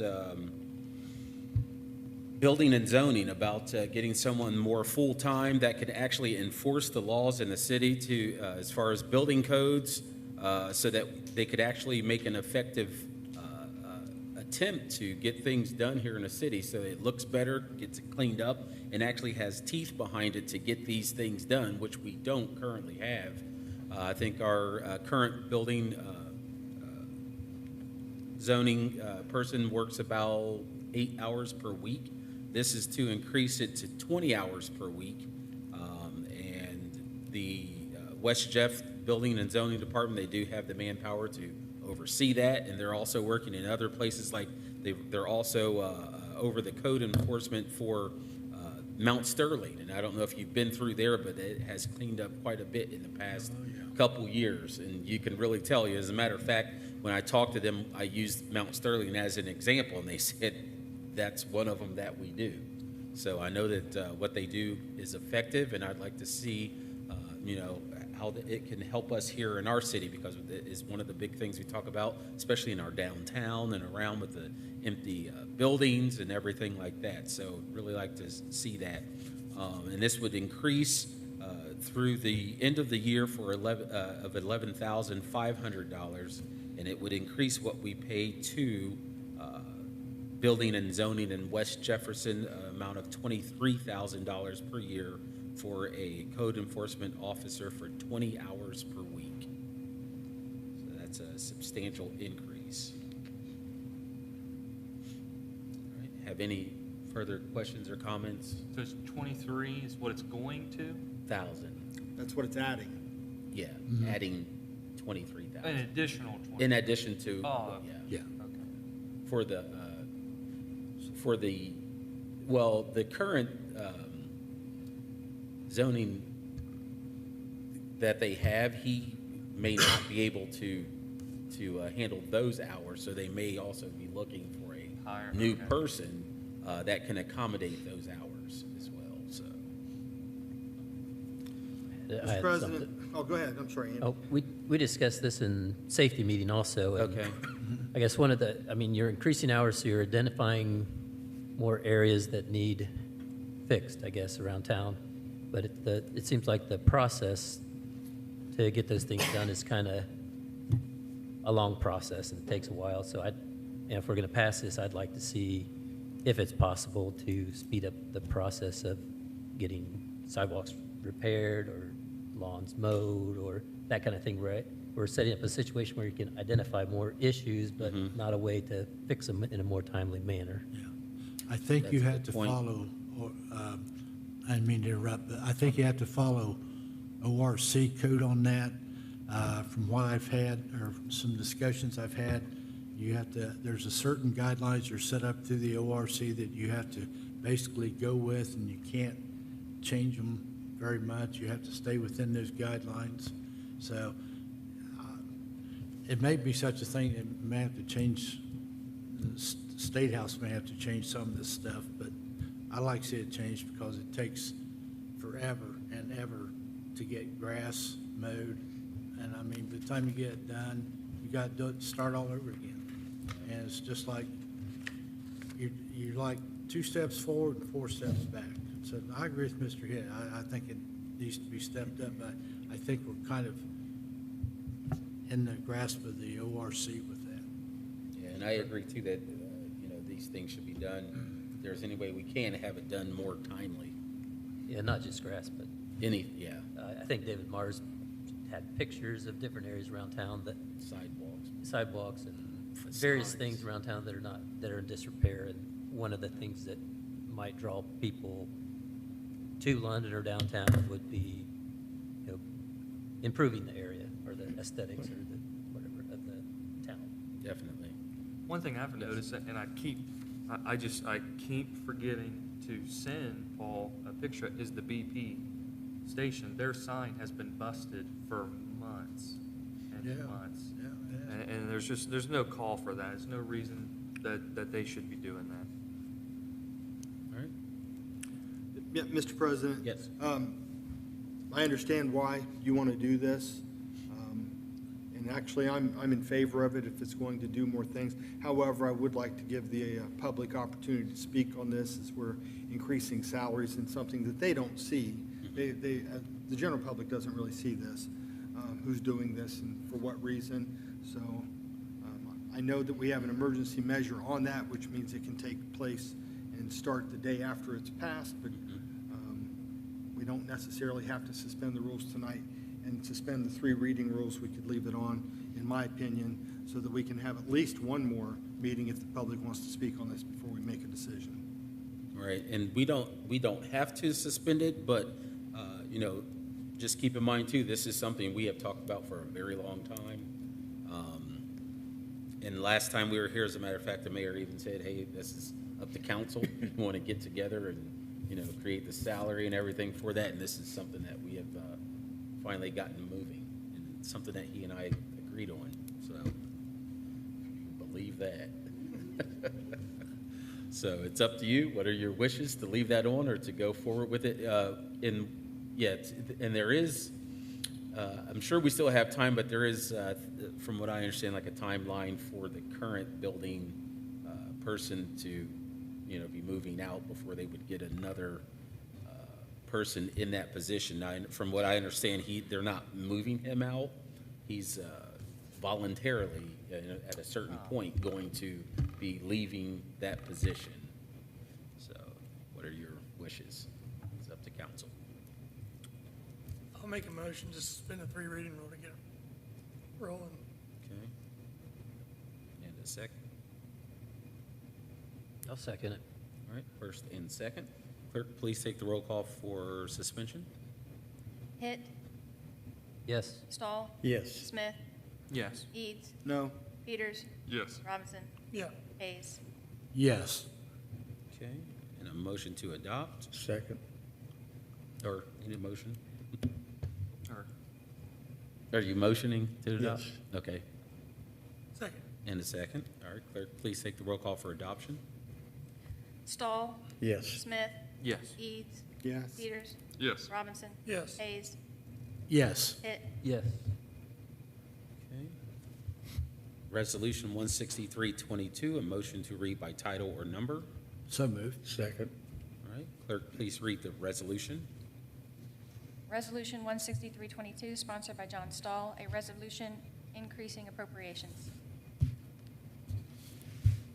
This is security for City Hall. I guess they're having a problem. Systems don't match up and people can get locked in the offices and can't get out. So this is to do with the door system. The door system, yes. And from what I understand, the Genealogical Society, were they locked in their office and they couldn't come out? Is that what happened? Somebody was, I don't know. Everyone that was in their offices was locked in their offices. And they We had could, full and fire the alarm. door would not open, and they could not get out because they were electronic. So that's really interesting. I guess that would kind of speak to, I think the system needs replaced, and I think I should get a key when it's fixed. So what are our wishes here on? Depends on if they're salary or hourly. I mean, they're salary, I mean, Right? yeah. Oh, my goodness. Put the hour, no. Yeah. I'd make a motion to suspend the 3 reading rule. I think it's Second. All right, first and second for suspension. Clerk, please take the roll call. Smith, Yes. Eads, No? Peters, Yes. Robinson, Yes. Hayes, Yes. Hitt, Yes. Stahl, Yes. Move to adopt. Second. All right, first and second for adoption. Clerk, please take the roll call. Eads, Yes. Peters, Yes. Robinson. Yes. Hayes. Yes. Hitt. Yes. Stahl. Yes. Smith. Yes. Okay. Ordinance 16422, a motion to read by title or number. So moved. Second. All right, clerk, please read the ordinance. Ordinance 16322, sponsored, all right, sorry. 164. 16422, sponsored by Josh Peters. Did I skip? An ordinance amending ordinance 22421 to reflect yeah. a range of salaries. I did skip one. We're actually on 16322, Oh, I'm sorry sorry, about that's that. right. No, no, that was. Oh, okay, sorry, we are 164. You got it. Yep. Oh, no. We're good, 164. Let's start again. Ordinance 16422, sponsored by Josh Peters, an ordinance amending ordinance 22421 to reflect a range of salaries of department heads and non-union personnel. This ordinance right here, we want to add a position, the Assistant Parks and Recreation Director, to this list for the salary range. This position salary range would be from $38,000 to $58,000 a year.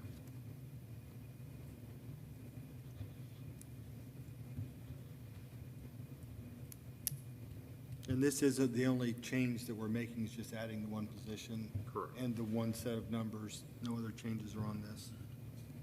He was hourly, correct? He's currently hourly? Yeah, and he's currently hourly. Is he salary? What was Billy? Was she? No. I thought it was somewhere hourly. Sorry. I apologize. I meant to ask this earlier. What is it being changed from? So there was an issue with ADP that was brought to our attention. It is just a checks and balances on the backside of payroll. So the current position that he was put into as a recreation assistant, that's an hourly position. So there are also kids who help out at the pool who are that same position, but his should be salary. So that's why we had to add this position to the salaried ranges. Oh, okay. So this doesn't even really change the It budget. doesn't change anything other than. This is just wording. Correct, just bookkeeping on our Okay, side. okay. So it was listed as hourly, but it's actually a salary position. Yeah, it's just a different position title, because we can't change all the kids, because they're not salary, so got to change Adam. Okay, thank you. All right, what are our wishes here? Since he's already holding that position, I move to suspend the 3 reading rule. Okay, Second. all right, first and second. Clerk, please take the roll call for suspension. Robinson, Yes. Hayes, Yes. Hitt, Yes. Stahl, Yes. Smith, Yes. Eads, Yes. Peters. Yes. Move I'm to sorry, adopt. Greg, I went too fast for my own good. What'd you say? Yes. or no? Yes. Yes. I surprised you. All right, and motion to adopt. So moved. Second. Second, first and second. Clerk, please take the roll call for adoption. Hayes, Yes. Hitt, Yes. Stahl, Yes. Smith, Yes. Eads, Yes. Peters. Yes. Okay, on to Resolution 16522. Motion to read by title or number. So moved. Second. All right, clerk, please read the resolution. Resolution 16522, sponsored by Josh Peters, a resolution authorizing the BPU to advertise for bids for trash hauling services. Yeah. So this, every 3 years, the city goes through this. We bid trash hauling services out, and our time's up. So when are the bids? When do we have to do this by? When's our contract up? I think it's October 1st. Yeah, so we need to advertise this so we can get some bids in. Yeah, we want more than one bid. Right. Yeah. So so I got phone numbers I'm gonna be calling and be hopefully working with the BPU board, because I'm not saying Rumpke does a bad job, but, I'm assuming that their bid is gonna come in higher, and Yeah, so we're going to be reaching out. We're going to see what we can get done. So that is a reason for the rush, is we want time to hammer these people. As long as I've been on council, we've never got another bid. Just one. We've only ever received one bid. This is the haul trash from the transfer station. Yeah, to haul it from the transfer station and the compactor too, right, Les? Yeah, so they provide the compactor and haul it away, Okay. is what the contract's for. I think it's, I don't remember since last year, but I think it was like, or last time's like 300-some thousand a year, I think. Is about 400. Well, and it goes up because it's also in the contract. This is not a set monthly rate. It's based on how much trash we have come in. So, Where does that go to? Does that go to Grove City? The Pike County? Pike County? Yeah. Wow. Yeah, that's why it's frustrating that none of the other businesses want to give us bids, because they say it's too far, but Rumpke takes it to Piketon. So, That's crazy. yeah. I believe when we discussed this in committee, I thought the feeling was we didn't really have to rush this, and it could have the 3 readings if we so desired, because there'd still be time. I understand why you want to push it through, but I think we could probably let it go if we want to. For your wishes? No, because this one, yeah, we want to Yeah. get this one, so, because when we put it out there for 30 days, the bid. Right, Yeah. that way we're on top of it. Yeah, we want as much time as we can get, because like I said, we've never received another bid. When does the current contract end? October? October. This is almost So August June, now. July, August, September. Yeah. So I mean, theoretically, or not theoretically, sorry, technically, yes, we do have more time, but I want all the time I can get. This is not to accept a bid, this is authorizing us to go for a bid.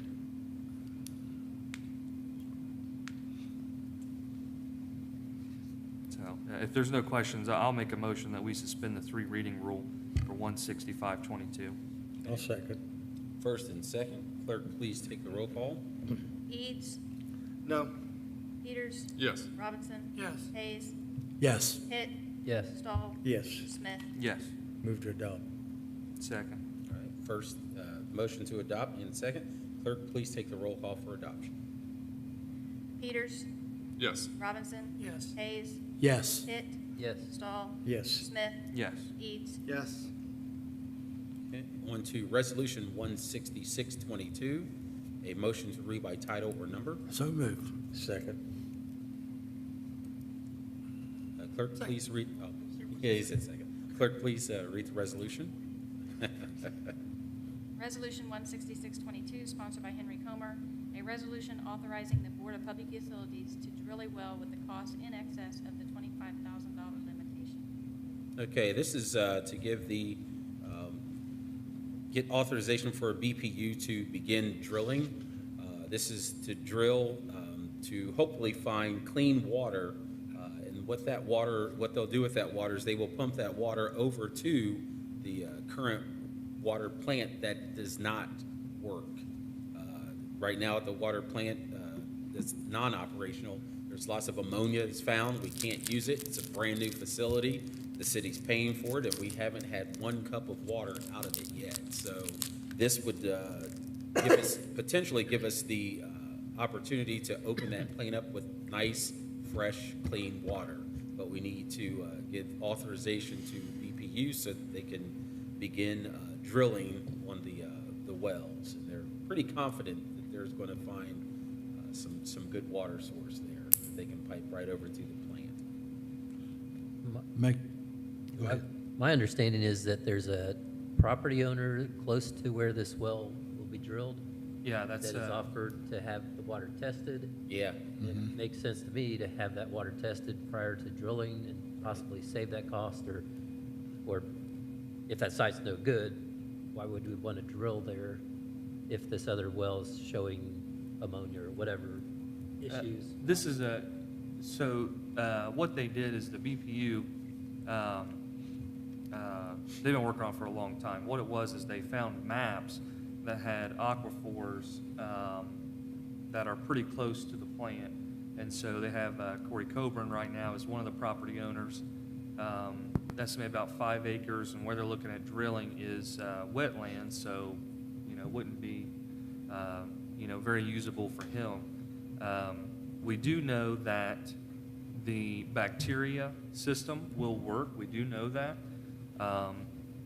It's not been very tested, and there are some reasons that we're not looking into that.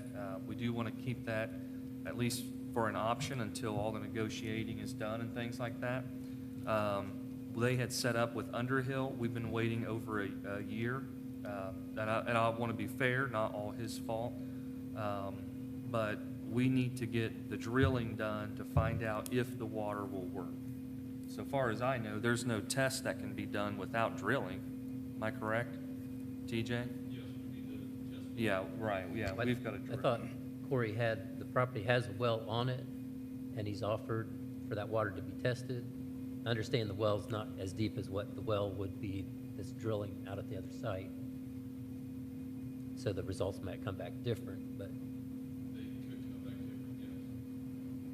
So, I mean, it makes sense to me to test that Have site. you guys tested his well? Do you know? That's the first I've heard that he had a well on the Yeah, me property. too. I haven't heard of that. I haven't heard of that. Haven't heard that at all. I've done a couple tests on that well, Okay. but. And it was fine? I don't know yet. I'm still waiting for results from the lab. Okay. Well, either way, even with this, if it's not on Corey's, we're moving to the next property. Right. So either way, we need to drill because the most effective thing is going to be to pipe, in my opinion, and I don't like going into all of it until negotiations are done, but ultimately that's going to be our best option. So, but yeah, I would encourage the BPU to find out, to test that first, if there's no point in drilling, then yeah. And so, but with switching to the company, that's the only reason they're bringing it to us is because it goes over their spending limit. Right. So than what they were originally working with Underhill. So, Mr. President, Yes. just want to add to that. So when this came up in finance meeting, I think I shot TJ a look when he said we want money to pay for drilling. So I want to clarify this for people that may be tuning in that don't know this. Drilling has been done. Underhill did drill a couple of Correct. wells. Yes. And so there's been equipment out there that was used, but he didn't fulfill the contract in a way that made you happy or that made the no, Board he of Public didn't Utilities. drill at Coburn property. But He drilled, first they started drilling on the current owned property out there. They just went, further away from the plant, just kind of hoping. At that point, I don't think they had found the maps yet, and so they were hoping that maybe they had just hit a pocket of ammonia, and it was not the entire aquifer in that location. But he's not drilled at Coburn's property. Underhill has not, but he has drilled at the other location. right, so people, if they think we haven't tried to drill yet, that's not correct. Yeah. It has. Right. But now, the reason they're coming back is because we're going from as Rex pointed out, we're going from a residential well driller to a commercial well driller who charges more money to do that, but they are going to come set up and drill. So I was a little surprised when that came up because I thought we've been drilling, but I know we have been. I just don't want people to think that we've Yes, let this thank you. lie for all this time and haven't Right. done anything with it. There's been an active search for water to this point. We just haven't found Oh, it yeah. yet. Yes, yeah, thank you for clarifying. Absolutely. you. We've been drilling and working, absolutely. Thank you. Move to suspend. Second. All right. First and second for suspension. Clerk, please take the roll call. Robinson, Yes. Hayes, Yes. Hitt, Yes. Stahl, Yes. Smith, Yes. Eads, Yes? Peters. Yes. Move to adopt. Second. All right. First and second for adoption. Clerk, please take the roll call. Hayes, Yes. Hitt, Yes. Stahl, Yes. Smith, Yes. Eads, Yes. Peters, Yes. Robinson. Yes. Resolution 16722, a motion to read by title or number. So moved. Second. Clerk, please read the resolution. Resolution 16822, sponsored by Greg Eads. Sorry, I screwed up. I turned my pages too quick. Are we on 67, correct? 67. 167. 22, resolution authorizing the BPU to advertise for bids and enter into a contract for sewer system improvements. Okay, so one of the things that everybody is worried about and wants to see improved is our storm sewer system. There's been an ongoing engineering project with Bill and the street department and Choice One. They shot elevations, they've looked around, they've tried to find solutions. They've presented some solutions to the city, and it appears that the best solution, or what the city feels, the administration and Bill feel are best for the city, should run somewhere not to exceed $2.5 million. That's going to try to do its work to improve things from here south, so water can flow from here south. And this money should be able to be paid for out of storm sewer maintenance funds that you and I all pay, and it builds that fund up, and that money there should pay for this work. So it's trying to solve a problem, at least one part of the problem right now. And there's not an emergency clause on this. Okay. So that means if you do suspend the rules, I mean, he can still bid for it. I think we had a discussion about that, whether or not, I think we could do that or not, so. All right. Okay. But I will move to suspend the rules because I want to see this get done.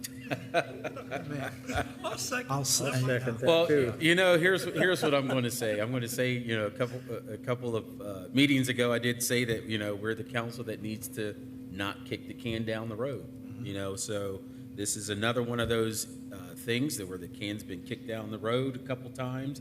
Money hasn't been put where it needs to go, and it's become an even larger issue. So this right here is going to help to alleviate some of that. So we have a first and a second. Wait, Oh, and we have a question. If you could come to the microphone, we can hear you on the recording. Thanks. Are we on 16722? Yes, sir. Yeah, this is 16722. Okay. Representative Authorizing, that should be the Safety Service Director, not the BPU. Good catch. Because this is not a Board of Public Utilities issue because it's a storm This sewer. has to be, this is Stormworks, this would have to be the Safety Service Director. Okay, so I move that we amend this to say Safety Service Director. Amen. So we probably need to change this a little bit. Bill, stay up here a minute, please. Whereas the BPU is in need of making improvements, it's whereas the London Street Department or the City of London is in need of making improvements to the storm, or to the sewer system, so it's the City of London, and whereas the Safety Service Director must advertise for bids for the lowest and best bidder. Yep, you agree? And then below that the Safety Service Director is hereby authorized to advertise for bids. Make those amendments. So a motion to amend Second. 16722. I'll second. Okay, clerk, please take the roll call for amendment. Hitt, Yes. Stahl, Yes. Smith, Yes. Eads, Yes. Peters, yes. Robinson, Yes. Hayes. Yes. Move to adopt. Or suspend? We got to suspend first. Or We just suspended. We just amended. Yeah, we want to amended. suspend it first. I'll make a motion to suspend. Second. All right, first and second to suspend the amended 16722. Clerk, please take the roll call. Stahl, Yes. Smith, Yes. Eads, Yes. Peters, Yes. Robinson, Yes. Hayes, Yes. Hitt. Yes. Now I move to suspend. No, adopt now. No. Just We just suspended it. Yeah. Did We suspend- amended it, did we then we suspend- suspended it, Wait, now wait. we're I thought we just did the, never mind. Yeah, we I amended- thought we just did the amendment. Oh, so he did steal my stuff. He stole it. Brian said you stole my stuff. Stole it. That's, So now we have. Then we need I'll a move to adopt. Motion to adopt. I'll second. All right. As amended.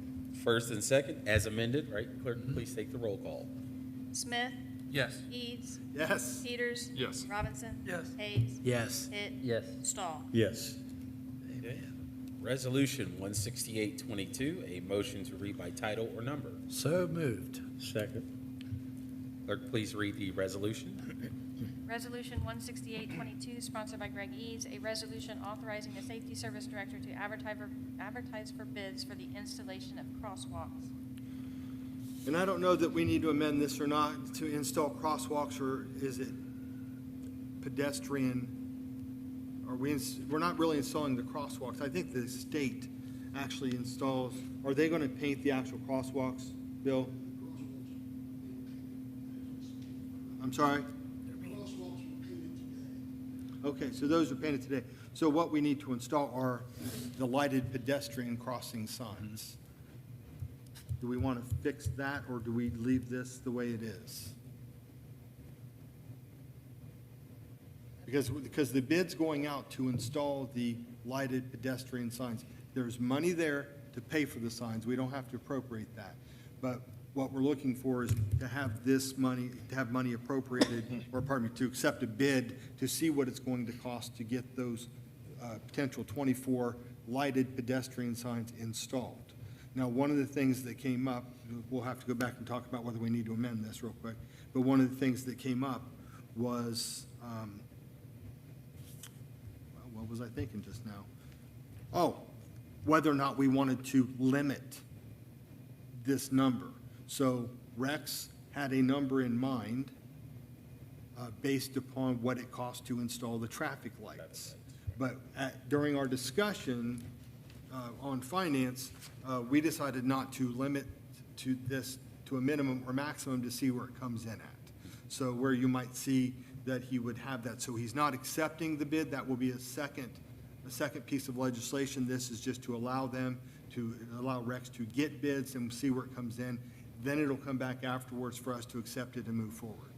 But at this point, I think we need to figure out, do we need to amend this for the signage to say, to install pedestrian crosswalks signage or signs? I was trying to think of what's the definition of a crosswalk? What all does that include? Just say pedestrian crosswalk. Or Installation. equipment, yeah, there you go. Yeah, if you said equipment. Okay. So we want to amend that to say a resolution authorizing the Safety Service Director to advertise for bid the installation of pedestrian crosswalk equipment. And how is that? Or crosswalk and or equipment. The crosswalks are already being installed. Yeah, the crosswalks They're are being painted. painted as we speak. Right. So we would just need the equipment. Pedestrian crosswalk equipment. Yeah. Yeah. I think pedestrian crosswalks will get it. I think we can amend that, and then if it needs to be worded a different way, Jennifer will let us know. Right. Otherwise, yeah, it speaks specifically to the equipment for the crosswalks. Okay. And I had a side note of that. Has anyone ever gone to a city and seen the crosswalks painted as a mural? Just an idea. I've seen that somewhere before. They've done murals where you cross the streets. I don't know, we may have an art guild here in London that we might have an art guild in London here that may be interested in discussing that. But I just thought that, because I've heard several times people really want those crosswalks pronounced. So I think, like a silhouette of the courthouse or, just anything is pretty neat. So just a side note. Okay, so we need a motion to amend.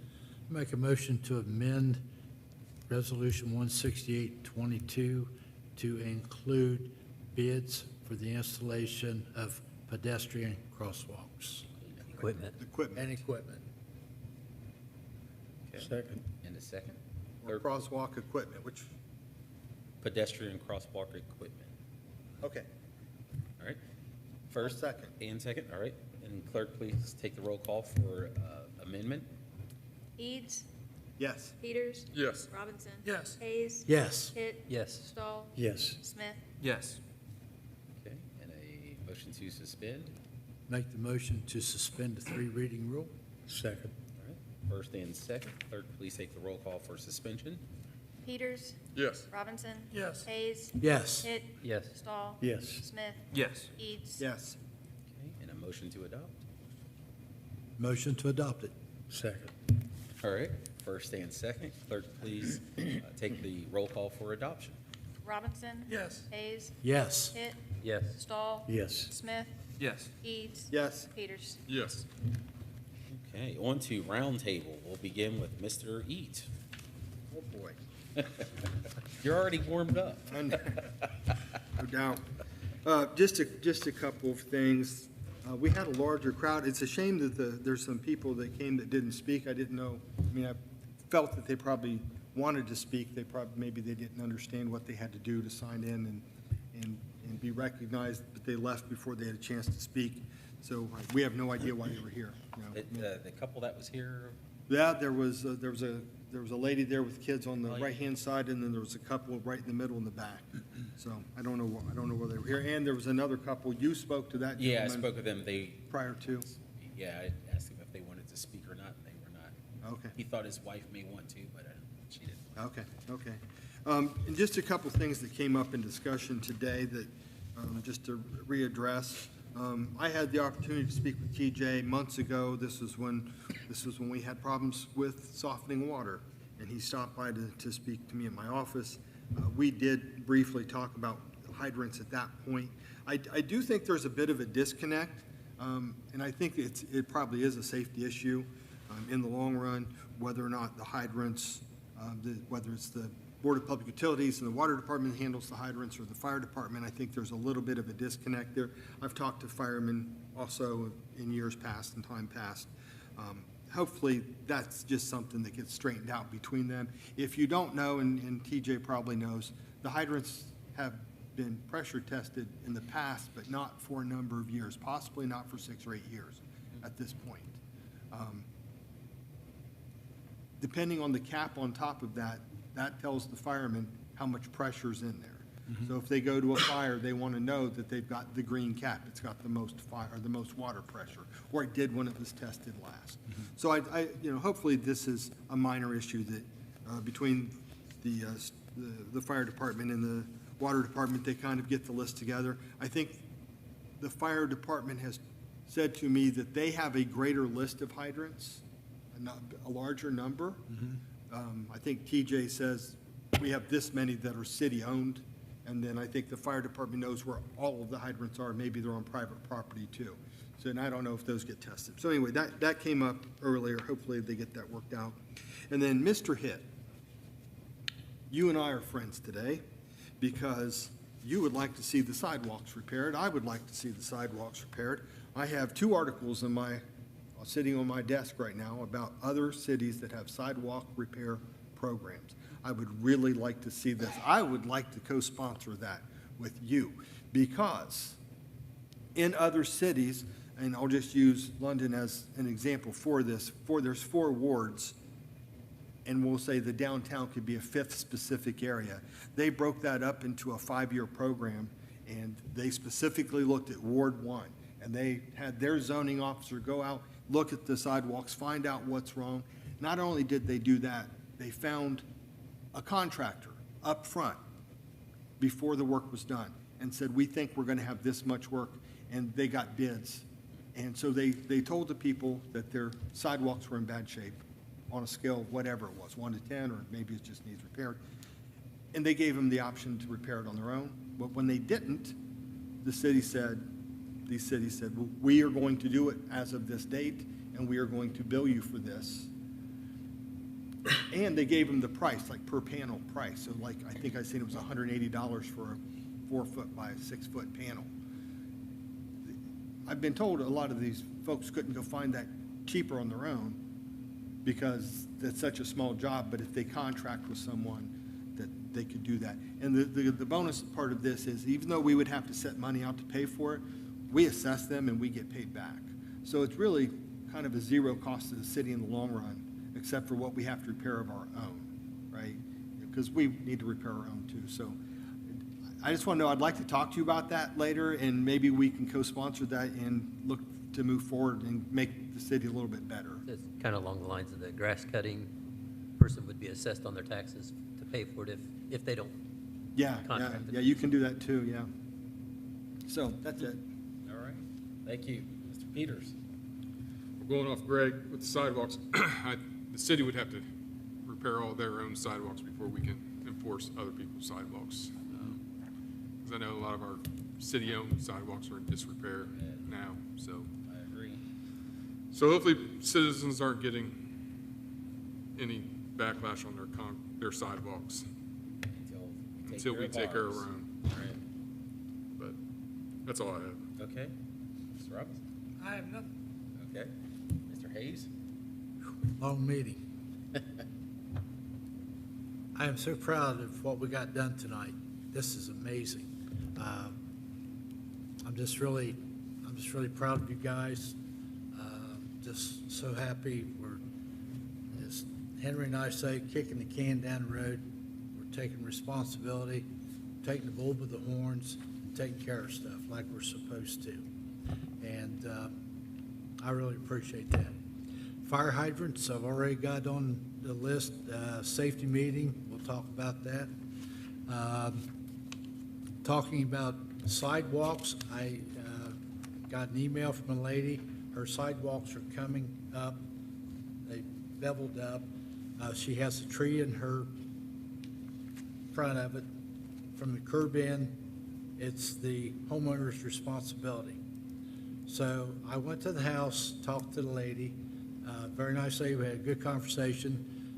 Her thing back to me was, well, did the city plant that tree or what? And I said, I don't know. That tree's probably been there 75, 80 years. I have no clue. But she brought up a point to me. If we have a tree commission, which I think is good. We're a tree city. But when we plant these trees, I know it's going to be 75, 80 years down the road. These trees are going to pop up. They're going to start bringing sidewalks up. So I don't know, maybe there's something we can do about that to alleviate that situation. I don't know what that is right now. It's just something that was brewing in my head last night. I want to thank all city employees for jobs well done. You guys are the best. We love you. We appreciate you so much. Police department, fire department, EMS, everybody. I know I'm forgetting somebody, but where would we be without street department? Where would we be without EMS, fire, police? Thank God we've got every one of them. I'm not going to rattle on, but I just want to say God bless the citizens of this great city, and God bless London, Ohio. Thank you. All right, thank you. On to Mr. Hitt. Yeah, appreciate everyone that came out tonight and showing an interest in what's going on in the city. We had a lot of good input tonight up here as well, so appreciate that. Thanks. Thank you. Mr. Stahl. I share Richard's view. We had a multitude of different things that shows the city's looking forward and trying to get things done. And I'm just happy to be part of all of it and glad everyone's on the same page. Thank you. Mr. Smith. Just like to thank everyone for coming tonight. I'd like to thank the Cobra Club for their donation. That was great. And so good things coming for the city. Exciting to see the city growing. All right. Yes, we have a comment in that. Yes, thank you. Elizabeth Branson, 500 Graceland Avenue. I just want to express my appreciation for passage of the Graceland project, and especially to Mr. Mayor and to Mr. Castle. There were times I was impatiently agitated, to put it mildly, and Mr. Castle, in his soft, gentle ways, had a way of calming me down, and he always answered my phone calls, and whenever I would call and say, what is the status? What is the status? Every time I saw the mayor and him, what is the status? and they never got aggravated with me. And I know they would have probably liked to at times said, you know, lady, why don't you just go in your house and shut your door and let things go as is. And because this has been a long-term, many-year problem. But I didn't feel like I was being too impatient because in the past they have been told to go in their house and just keep quiet and not ruffle any feathers. And I was determined that that wasn't going to happen again.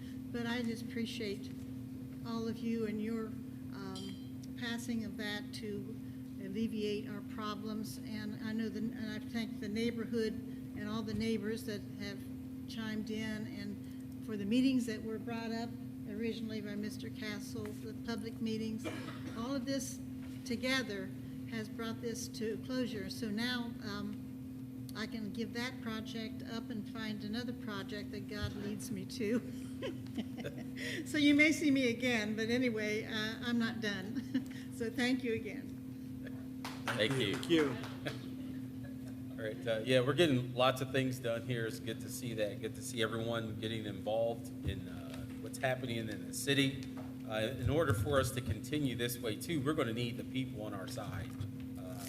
You know, we've been elected to do this, but you know, we're not just going to do this without the input of the community. So we really appreciate the support of the community behind the efforts that we're making. So thank you so much. Good to see everyone. Yes, another comment?